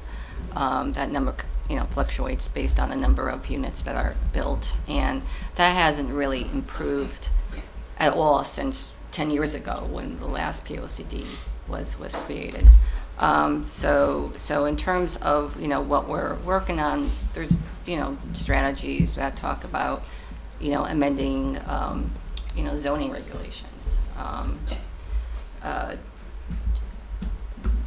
We did have, again, as I spoke about before, we did have a zoning regulation that was in form of inclusionary zoning in terms of it's called opportunity housing, and that allowed for multi-family housing in areas that are served by public water, public sewer, that's not in the public water supply watershed, so that allowed to have 15 units per acre. The problem with that is that is a very, very, very finite, limited area. So you've looked at not just the changes to the regulations, but where they would occur in town? Like you've looked at the land areas, identified the land areas? We have been looking at different sites, but that was a zoning regulation that took place prior to actually affordable housing. But I mean that's why the housing committee did initially focus on the Woodbridge Country Club, because that was a piece of property that does allow for multifamily housing because of the zoning regulations. Okay. So like I said, it's like when that zoning regulation was passed, it had certain criteria which really only fits like 1.5 or 2% of land mass, of which that includes, for the most part, the Woodbridge Country Club. So that was a natural gravitation to, well, let's look at that piece of property, because it represents at this point the only piece of property where you could do that. That being said, we're also looking to expand those sites. We're looking at things like public infrastructure, expanding, public water, public sewer, and that would in fact allow for more sites, outside of the country club and what's on Fountain Street there. So those are other suggestions we have. We're looking at, reaching out to developers. We're looking at, bringing in, nonprofit developers to try to garner their interest. So that's the work that we've been doing. It's focused on increasing the housing supply. That's what we're pretty singular in our focus. Sure. Yeah.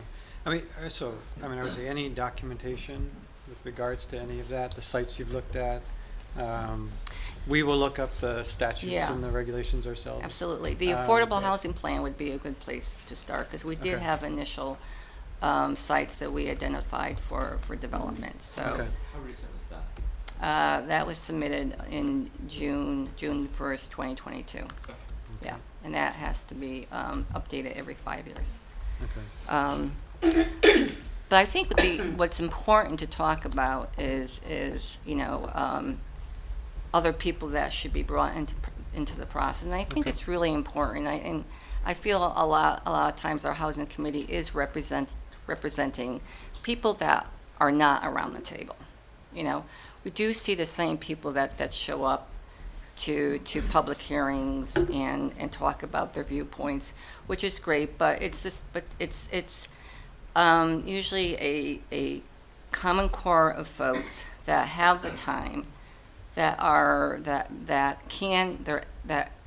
able to come out. And I'm not trying to be saying it in a disparaging way, but what I'm saying is there's people that don't come out because they can't, be it the people who are disabled, be it people that are working, be it people that care for children, be it seniors, be it there's just a number of people that are, there's a big bulk of people in Woodbridge that are just not able to show up at meetings, at public hearings, and spend the time. Because they just don't have the time. No, we really want to commit to trying to reach out to underrepresented So there are communities within your community, and Chuck is going to help spearhead that effort. So that often means going to them, whether that be ministerial groups or other places where they come together. We want to go to the senior center. In Middletown, we knew that the seniors weren't going to be able to make it over to the big community open house, so we simulcast it for them, and they had the exact same surveys to fill out as the people who were doing it in the room with us. So, we'll talk about where we want to direct our resources on this project and make sure that everyone has kind of equity in their voice. Yeah, So that's, yeah. and so I don't think we'll have time to go through all the groups right now, but let's just make a point to connect you and anyone else who has opinions on that with Chuck. Right, no, to make I sure. will, because we've one of our activities is having community conversations, and we're starting that. We actually, there's like this effort to create, it's called All In, and maybe, I don't know if you're familiar with it, on Human Services. I don't know if you got part of that. It's like, it's conversations just to bring community folks together and just talk about issues, beyond, and it's not even just housing, it's just about, different, social issues in Woodbridge. And that's an informal community group? Those are informal community groups, and, I could say we probably talked to at least 100 folks. I'm not directly involved, but I could tell you there's an overwhelming need to promote housing in Woodbridge. Well, we'll try to connect with them. So, just to summarize, so what we will look at the 2022 Affordable Housing Plan. If there's work that's been done since then? Yeah, there's a couple reports that we provided to the Board of Selectmen that really detailed the work that we've been doing, our recommendations. Okay, so everything is with the board now? Yeah, I would like to submit that. Okay, so that's what we'll make sure we start with. Okay, great. Conservation. Conservation.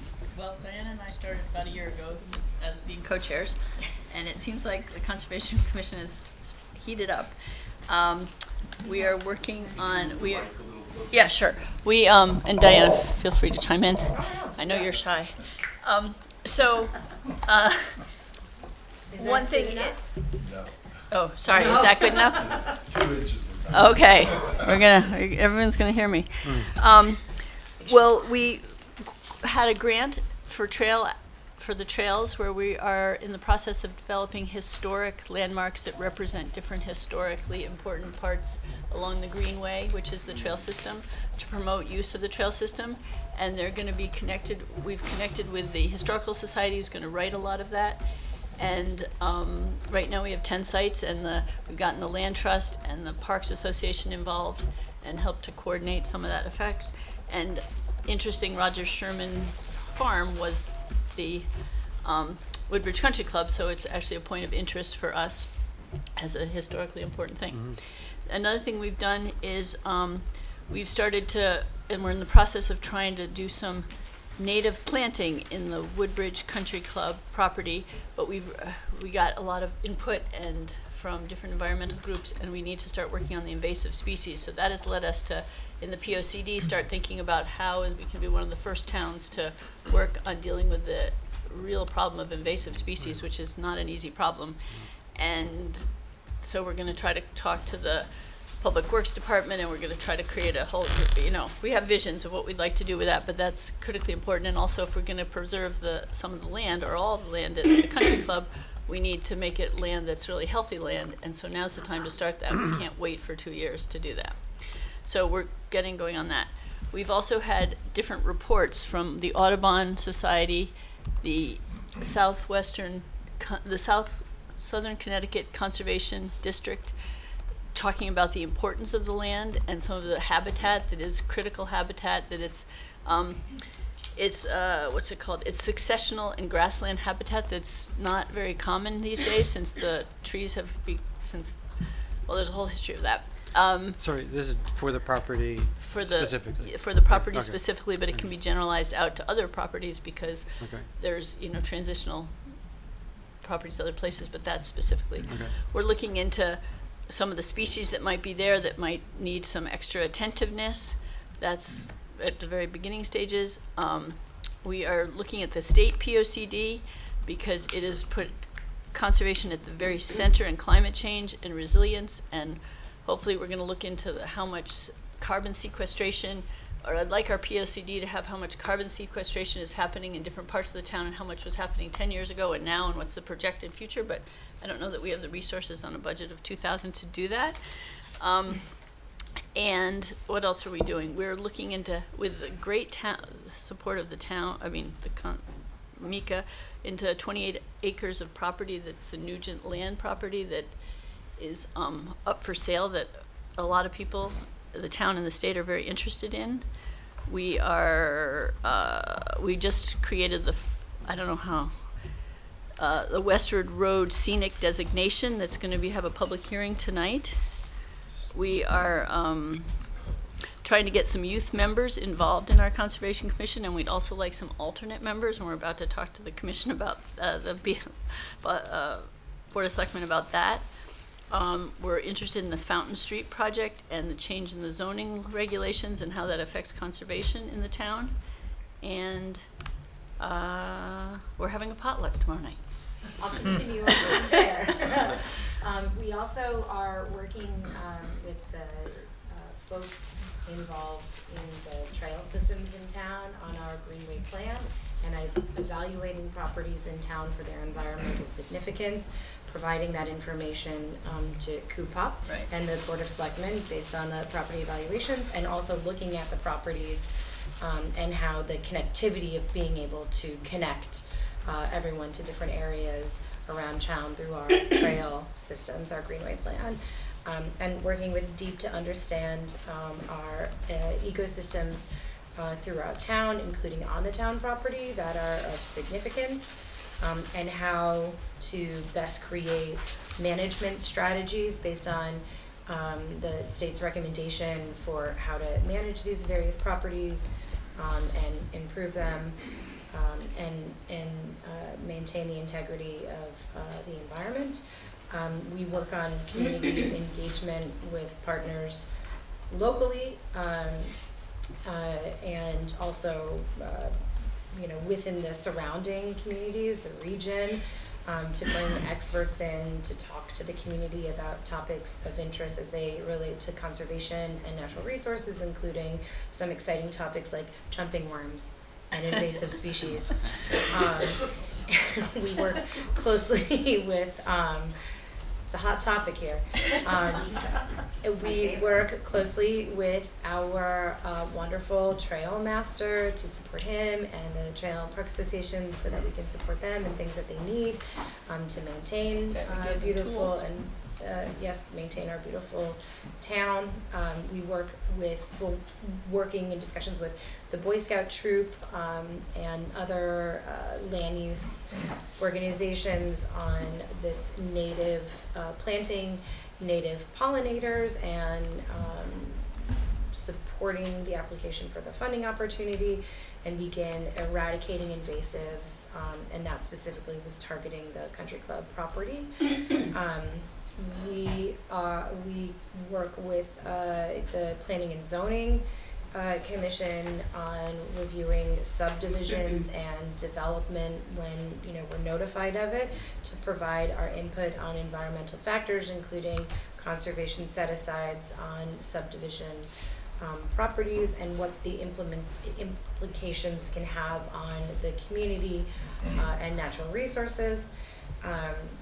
We collaborate with other stakeholders in our town and regionally to support purchasing and protecting of open space, and not only connecting trails and systems within our beautiful town, but also with our surrounding towns, New Haven, Seymour, Derby, and Sonia, and making sure that the trail systems are, continue on beyond just our beautiful border.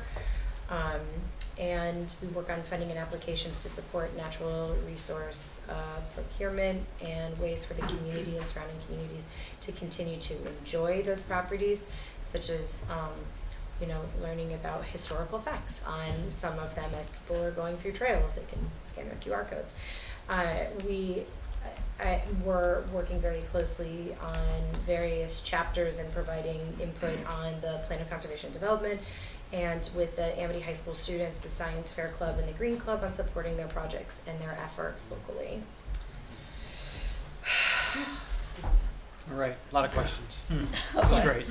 Okay, I'll start at the top. With Roger Sherman Farm, has there been, or to your knowledge, anyone really, of any historically sensitive areas on the site? Do we have any historian? Sheila, Sheila, I would say Sheila. We have an expert. Yeah. Oh, yeah. So I provided a few links that are probably on their way to you. Okay. Okay. Yeah, we've received those. Yeah. Okay. You have. All right, we've got it. They're in Great. they're in the library. Invasive No, go on. invasive species. Can you just speak more about that? Is there a baseline for that? Do we know where, what? Well, we don't. There's a solid baseline at the end of February. End of February. Every year, you just look around and see what's popping. Oh, And there you have it. Okay. No, but in without the cheek, in the state of Connecticut, there is a database that has identified the invasive species within towns across our state. Also, our trail master, and I feel like some of the members of the garden club could probably speak even better to this, that there are areas within the town that have been identified, and then specifically on the country club, when we had the forester do the site walk, they evaluated and identified And have those specific areas they'd like to have remediation because they're likely not to be. Yeah, there are some areas that we are accidentally spreading it in our mowing habits that maybe we could change, so we're not Okay, doing so that. that we'll there's, reach out to the like- trail master. Yeah. Well, there's the trail Barbary. master, and then there's the report from the deep forester that Which we highlights that. received. We have that. Does that map it on the site? It maps three sites, three areas. Three areas on Just the that site. they focused on three areas because they couldn't focus on the whole property, so that they would specifically start the process of dealing with invasives on those key environmental Okay, parts of the great. lake. So it was a golf course. We've worked on a few projects where we've transformed golf courses over time. Has there been any study of the soil quality, the seed bank that exists or doesn't exist in certain areas of the I'm site? sorry, we're specifically towards invasives? No, or we're just about changing soil topics now. quality? Yeah, soil quality I and think Andrew what can may be speak to left that. of the native seed bank. So soils have been mapped. There have been some soil tests done. The mapped soils are mostly comprised of statewide important farmland soils and priority farmland soils. Of course, there was a history of golf course maintenance, which might have impacted that. So I can't remember who, if it was the Ag Commission or some entity facilitated some super baseline soil samples, and those reports exist somewhere. The seed bank is very well kind of superficially assessed based on what's growing and regenerating. There's records of regenerating trees and herbaceous vegetation in that deep forestry report. There's also a wildlife biologist present there. Some of that information is also included in the Audubon habitat assessment. I can tell you there is very impressive oak regeneration taking place on this property, and that's lacking statewide. And we have the Audubon report as well. Yeah, thank you. Joe, do you have any? I'm sorry, but we Yeah. actually, and the selectman brought up a point before that we forgot to mention, that we also have been in touch on various funding opportunities. One was including the forest canopy partnership with cities. So the urban canopy, the idea behind that is we partner with a local city that doesn't have as much green space and forest, and we protect the ones that we have, kind of like rec sharing with renewable energy credits. We'll let their carbon sequestration, green canopy forest credits, and there is a financial incentive to the town to do that and maintain the forest and the green space there, because other cities are so overdeveloped that they don't have all that space available.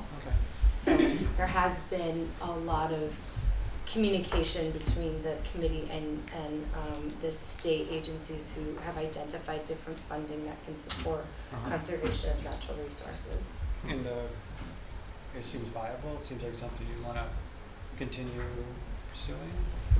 All of the funding. Sure. I mean, you said you identified it, but is it something we should? Yeah. I mean, we you know, we're a volunteer committee with unlimited free time, one night a week, one night a month, so, you know, we get what we can get.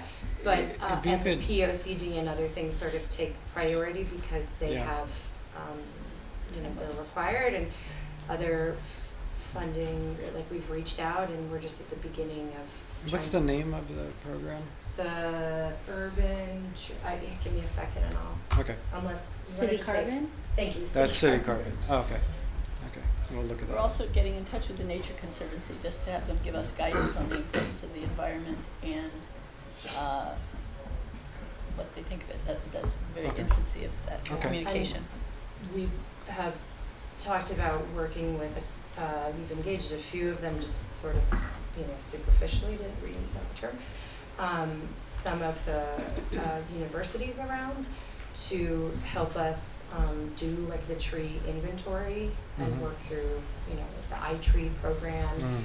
which really, if nobody's used iTree, use it. It's a really great tool that helps you identify each tree and what their environmental impacts or, you know, cooling impacts or whatever, you know, based on what you have there, or if you change that, it shows you what.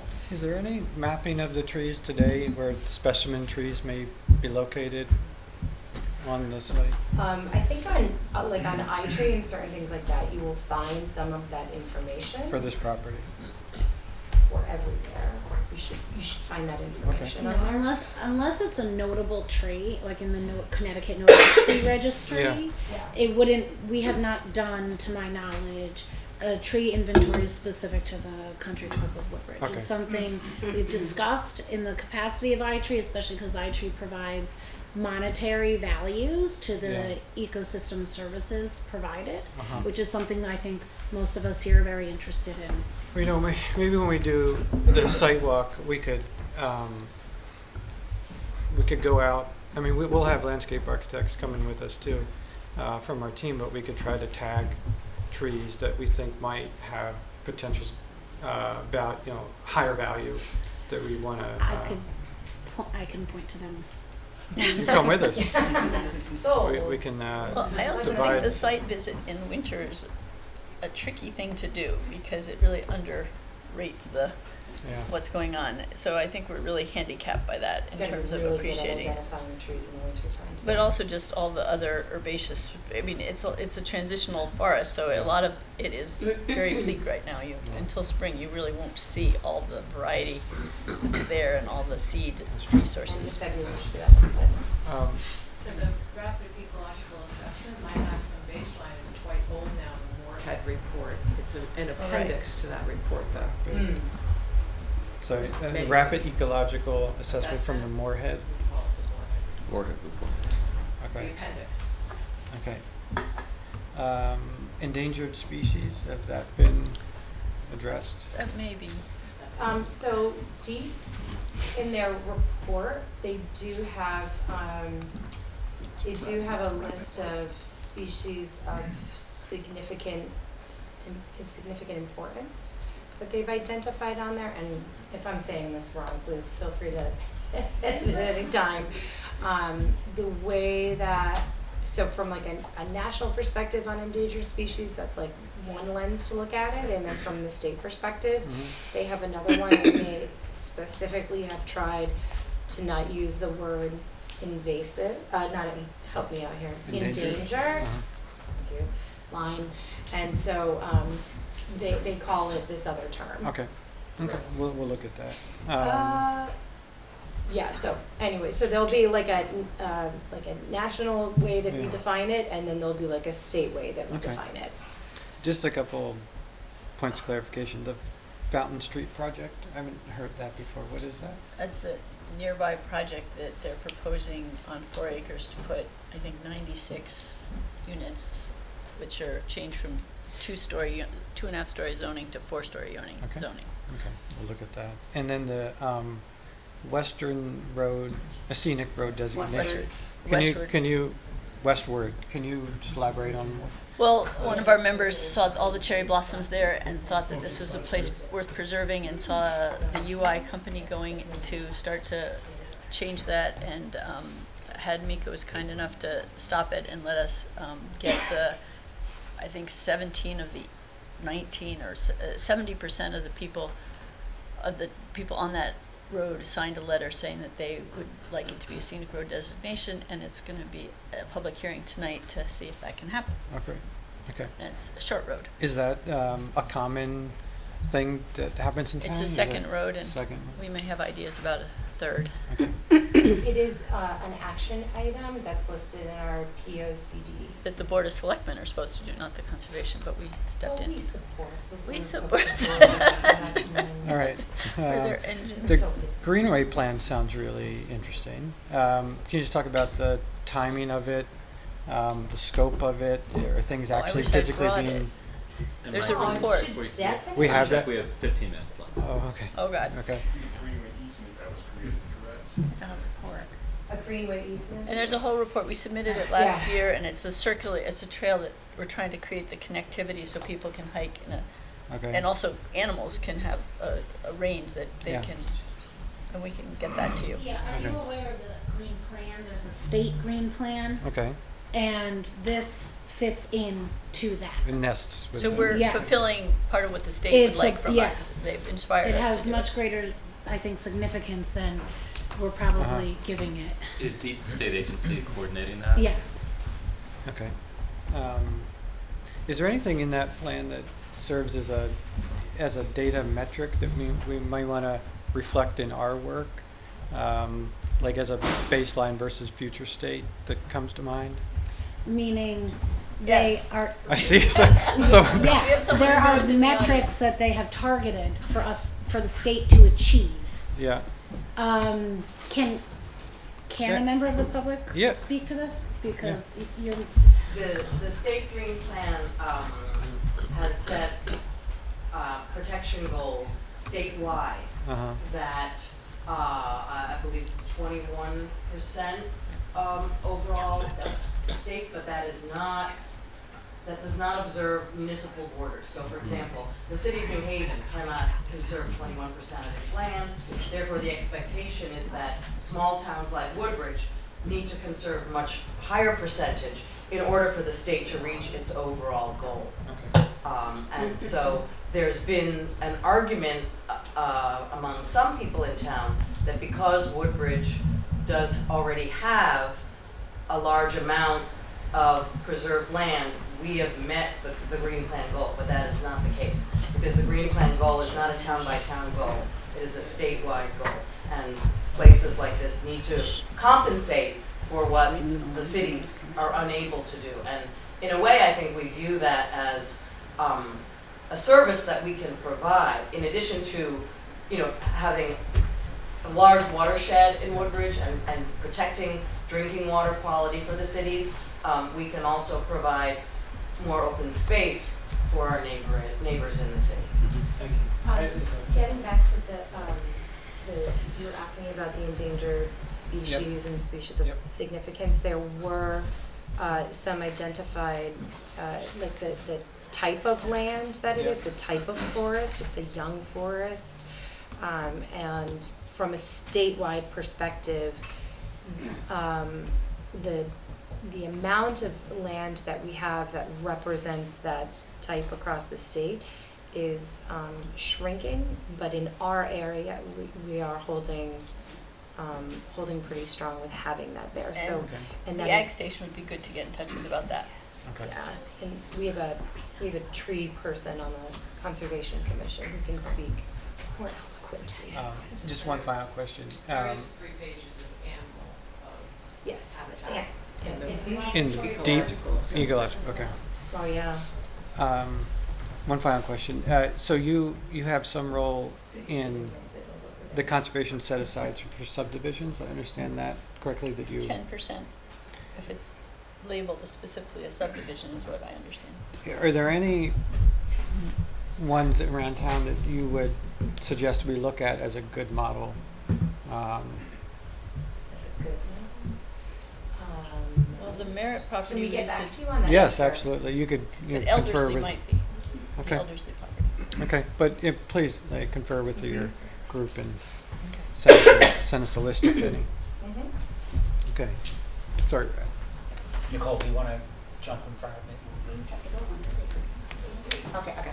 You can We go all first. have to go. Okay, all right. So CUPOP basically is the Commission on the Use of Publicly Owned Property, as I indicated. In general, we are charged with making recommendations on the proper use of all publicly owned property in the town of Woodbridge.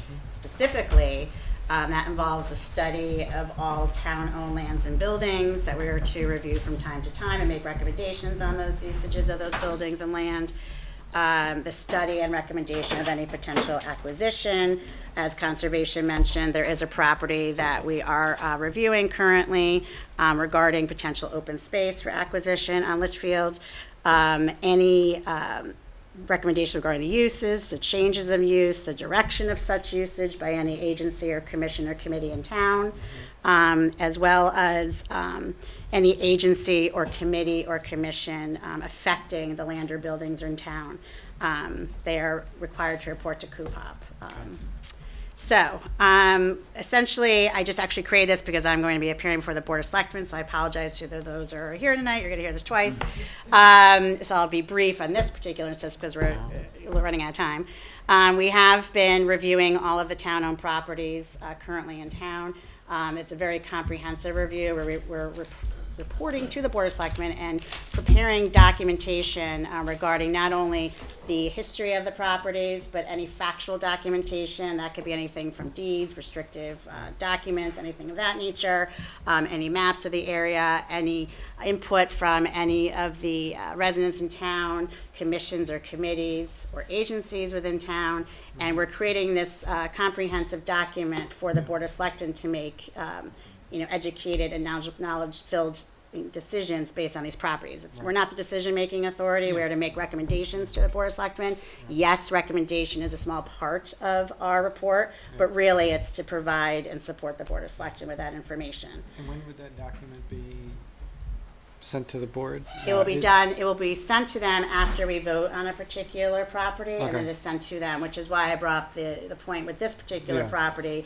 In light of the fact that we invite and encourage input from all the different entities that I already listed, I think it would be beneficial for this committee as well as the Board of Selectmen and everyone moving forward for us to provide monthly reports as to what we find as we go. Because as I indicated, we did not have this property on our agenda. We will have it on our agenda starting Monday, and we'll keep it there until we have completed our review of the property. We have reviewed multiple properties, so aside from that, some of the recommendations have already been given to the Board of Selectmen, some we're still working on that we voted on, and some are in progress. Obviously, we're a volunteer board, so it's hard to get them all done immediately, but it's becoming a extra full-time job, but we are, providing that information to the Board of Selectmen. Just to give you some examples, we do work and collaborate with Recreation, for example, which I don't know if Recreation is on this committee, but they are, okay, perfect.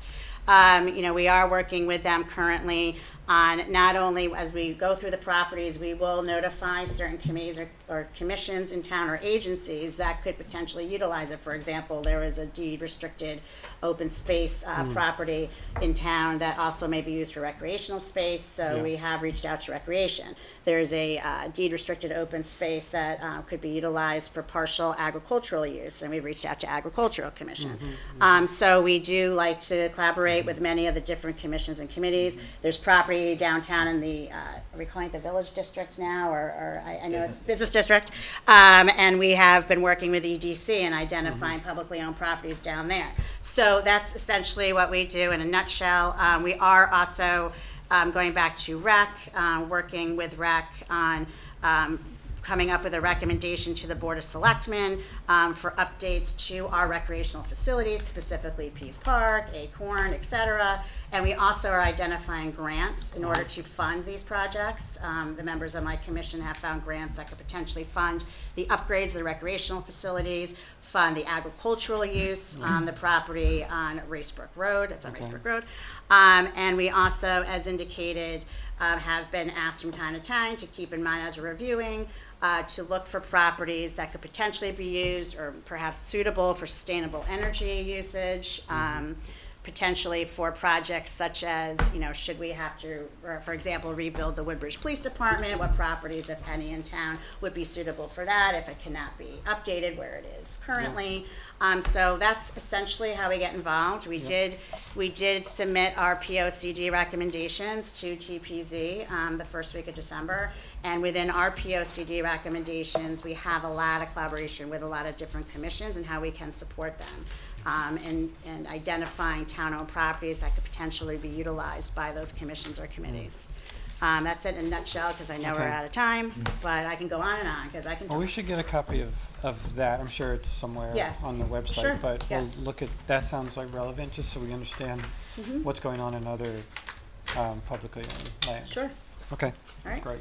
So, Economic Development Commission, we're a new commission. 6 of the 7 of us have really been a part of EDC for about 10 months now. New membership. I'm sorry? New membership.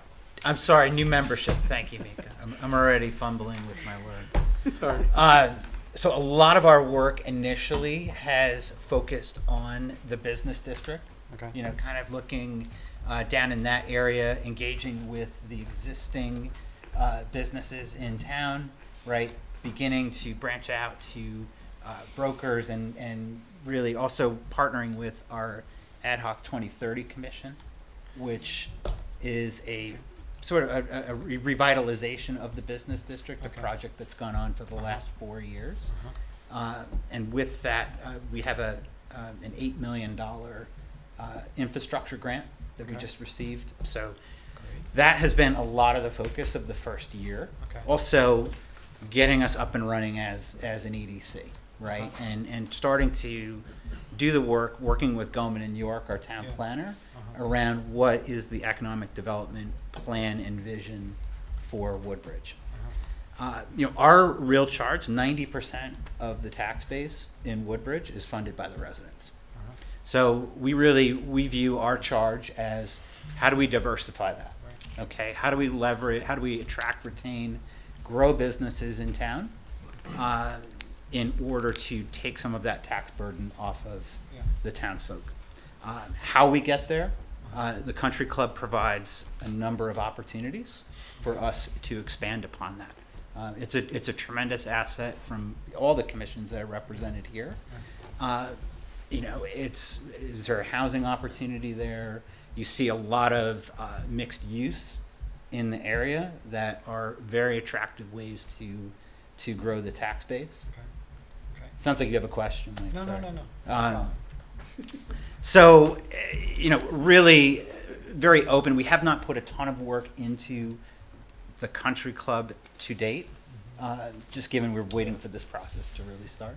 The 2030 Commission, was that the study that was done for the business district a couple Yes. years ago? Right. Okay, we have a copy of that. There are any- multiple ones I can get to you. Yeah, okay. One Yeah. from 2013 and then one more recently Yeah. that's really kind of driven the infrastructure and placemaking Okay. work. Okay. I would recommend that you connect with some of those folks. Okay. On the 2030 Commission, Jeremy Rosner is a commercial real estate broker. Okay. Who could be a good resource as we get a little further down the road. Okay. Great. And we're connected with Goldman and York already. Great. Excellent. Thanks, Scott. Yeah. Okay. Agriculture. Okay, great. I am the vice chair of the Agriculture Commission. We are a fairly new commission in the town, and the purpose of the Ag Commission is to advise the Board of Selectmen on issues of concern to farmers and to raise public awareness about the benefits of local farms and working lands, and to identify ways in which the town can support business and land use needs of local farms. And I think where that sits in this conversation is kind of somewhere that values land, values soil, values biodiversity as much as how humans exist and interact with those lands. Again, I could make it really, really brief, but for the what that we work on that might be relevant to this site and study or this process is we are trying to advise the town on the value for maintaining open space that could possibly be used for agriculture, and identifying those areas.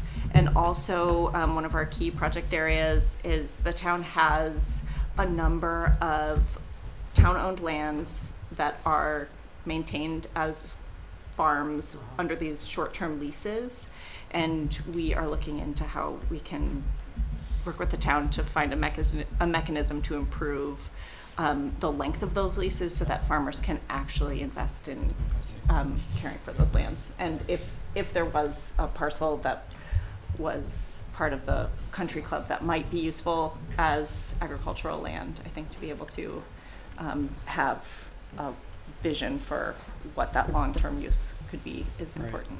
And how the agreement could be structured, it sounds like, too. Yes. Right. Yeah, exactly. Yeah, that's one, I mean, I think, any thoughts that the committee would have on how we could define value beyond social, but, you know, if there are some economic terms we could put it in, that would be helpful to work together on. And I think also understanding what kinds of agricultural activities you guys have seen as predominant ones in the town, and that the farmers that the folks who have those short-term leases are interested in continuing and investing. That'll also help us as we think about opportunities on the property too. And I think that speaks a lot to this project, which is really kind of I think at the basis of working towards a solution for the country club property is looking at town identity. And I think a lot of the farms and businesses are small and at the service of our community. Right. We're all kind of in each other, working to kind of improve the lives of our neighbors, and the country club is an opportunity to be able to look at past legacy and then also create kind of a sustainable use of the future that directly impacts members of our town. And I think ag is one piece of that puzzle. Yeah, that's interesting. Okay, great. I'll just add, it's also an educational piece for our community members, that if there's no farming around, kids don't understand that our food really comes from farms, and it's a key piece. So I think it's as much educational. That's a key thing, and having part of Country Club be an educational landmark would be good. And you probably know about this, or you will, but in terms of others to connect with, there are a couple of farmers who are engaged in the Board of Selectmen. Massar Community Farm is a town-owned property that has a lot of educational outreach, and they might also be able to kind of speak to how this land could be used to incorporate, even if it's just conceptually. That's great. There is an example of a town that wasn't a farm in town that was not on town-owned property, but the land trust was instrumental in protecting and became what is a seemingly very economically viable business, Town Line Farm, that draws people to this town from all over and fosters a sense of community and economic development in town. And that could be a good model as well. I mean, that's the broad definition of economic value we want, not just what might come back to the tax roll, but does it have follow-on effects for tourism and folks from outside the community coming here to go to the farm and then come downtown, grab a bite to eat, those types of things. Like, if we could start to paint the fuller picture, it'd be good. Yep. Well, gone a couple minutes over. Brad, what else do we want to do to wrap up here? I mean, I think maybe just talking about kind of what the next steps are from here. So I think, as we've mentioned, we'll have a Board of Selectmen meeting tonight where we'll be seeking some feedback on some of the scheduling and the other sort of setup work that we're doing. We'll also relay some of what we heard today for further feedback from the Board of Selectmen as well. And then I think the next order of business for this group will be us trying to set up the site walk, probably in the new year, after the holidays have kind of passed. And then we'll also probably be reaching out with follow-ups based on the notes that Mike was taking about just soliciting documentation from each of you and feedback as we start to kind of get our arms around all of this information and start turning it into a synthesized set of opportunities and challenges and go forward from there. I have one more thing. Yes. I think since it's a February or January site walk, if any of us have slides or pictures, I think we should have a little slideshow to give perspective on what it looks like when it's not bleak. That would be great. And just so you know, Mike and I have both, I think all of our consultant team has walked the site over the summer, this past summer. Great. So we do have kind of a mental picture of kind of what it looks like, but your slides would be welcome as well. Okay. And the first board meeting I attended was in the library with all the great art. Okay, from so the you site, guys so, have, I just wanted to make sure that you I had was some enveloped in it. perspective. No, that's a good on point. beauty. No, we've been in multiple times. And well, actually, one thing that's nice about this, we started it kind of in late summer. We'll be able to see it through the seasons too. Right. I hope we get snow so you can see everybody sledding. We've heard about the legendary We cut the hills. sledding hills. And just, and so, just a reminder, if you have follow-up thoughts or things that you want to relate to us, that goes through the working group. I'm sorry, the core group as we're calling them. And they'll get it to us in a very timely way, I'm sure. So, but we want to channel all communication through staff. Thank you for your Mike, time I just today. want to quickly ask if any, thank you. I just add a comment in my involvement in the region as well as other projects and working closely with Cooper Robertson in the past. The question has to do with relationships with arts councils or other members in neighboring communities that have an arts council or have those types of organizations often are in need of people just like you. And it just, the conversation has not happened yet. So I'm wondering if there is an outreach, or have there been outreach to the Arts Council of Greater New Haven, any of the Shoreline, any of the even religious institutions that have art components and preservation components to them. From our perspective, in the time that I've been here, unless Tony and Karen are aware of anything in the previous past, no, there has not been officially. I've visited a couple of the sculpture parks, for example, as a means by which and tried to find some contacts here who might be able to give us information. But aside from anything that along those lines, nothing formal and nothing official or professional. And we can certainly use help in that area because I'll be the first to admit I don't know who to contact in those So I have areas. some experience in that. I have a feeling. I shared that with Cooper Robertson and that can That would also be wonderful because it is something that we, I did bring to Mike and Brad in terms of, potentials, so. Thank you. Thank you. Thank you all. Look forward to the next meeting.